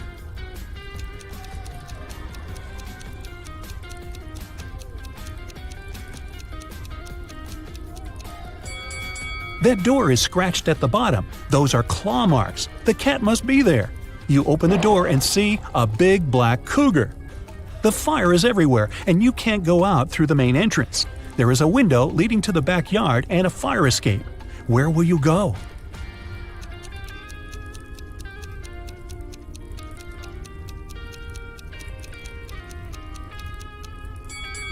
The fire escape collapsed when you were trying to get into the apartment. In the window, you see the tree. It has stopped raining, but it's already morning. Tired, you reach your apartment. You turn the key, open the door, go inside, and realize that someone is here. How have you found out?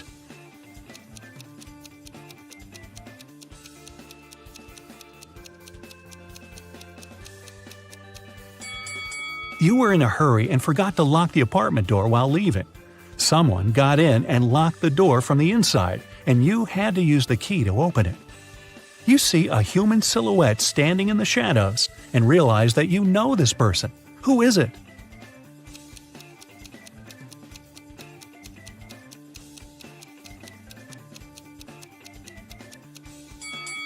It's the woman who asked you to help her brother. She was wearing a red bracelet. The silhouette has the same accessory. "I came here to thank you in person. The door was open, but you weren't at home," the woman says.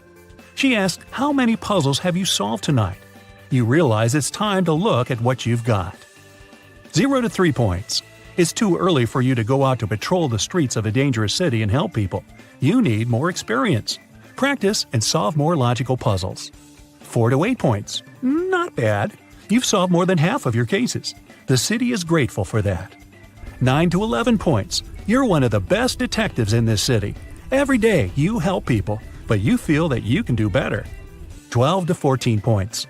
The sirens of police cars, screams, suspicious faces in dark alleys. You can't live without it, and the city can't live without you. You return from a lunch break and discover that someone has stolen $30 from your bag. There are 4 suspects: Mila, Henry, Jackson, and Victoria. When you ask them about the money, Mila replies she hasn't taken it. Henry says he's pretty sure Jackson's got the money. Jackson shouts, "No way! Henry's lying!" And Victoria claims Mila's telling the truth. Only one of these people isn't lying. Who stole your money?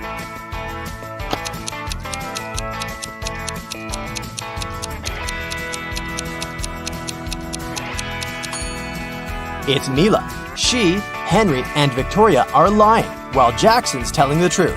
If anyone else had taken your $30, there would be more than one person telling the truth. How can you get from 98 to 720 just by using one letter?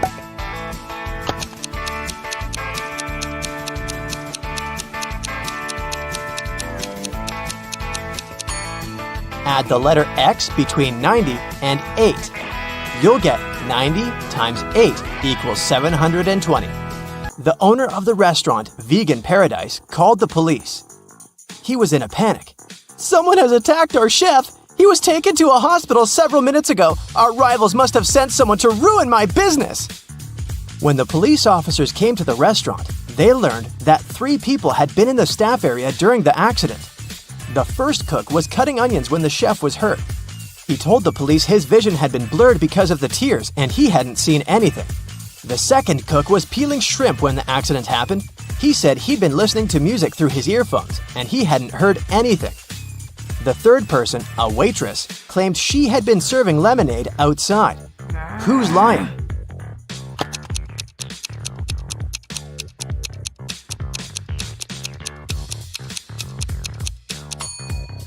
The second cook attacked the chef. Shrimps in a vegan restaurant? Really? And how fast will you find the answer to this riddle? It equals 4. Cat equals 6. Time equals 8. Hippo equals 10. Cheetah equals...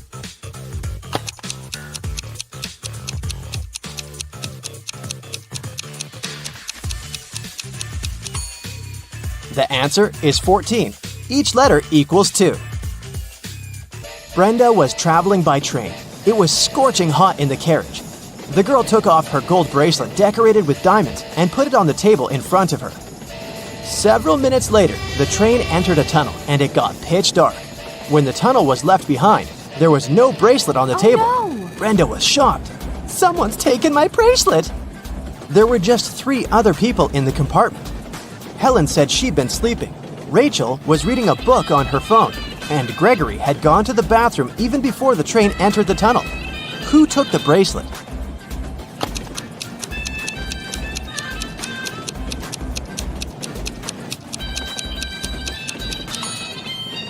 It was Helen. Before she had her sleeves rolled up, but now they cover her arms down to the wrists, hiding the bracelet. What usually happens with plants in math classrooms?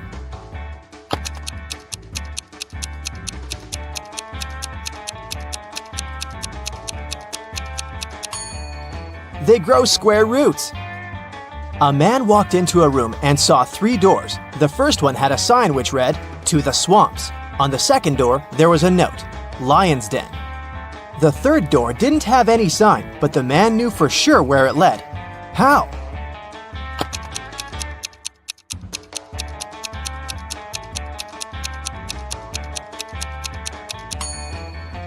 It was the door he had entered through. A baby giraffe doubled in height every month till it reached its dad's size. It took 10 months.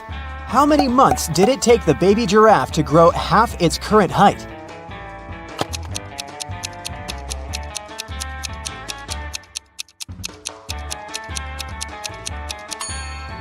9 months. Now, have a look at these two guys. What do you think? Who will not survive?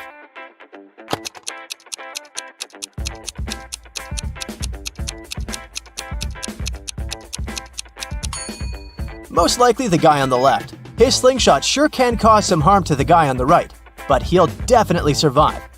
But should he step off the wooden board, the other guy will immediately fall into an abyss.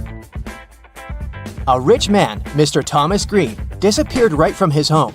The detective assigned to this case found a note at the crime scene. It read, 1st of January, 4th of October, 5th of March, 3rd of June. The detective guessed that the criminal's name was hidden in the note. The suspects were Jack Green, the rich man's son and heir, June Green, the man's wife,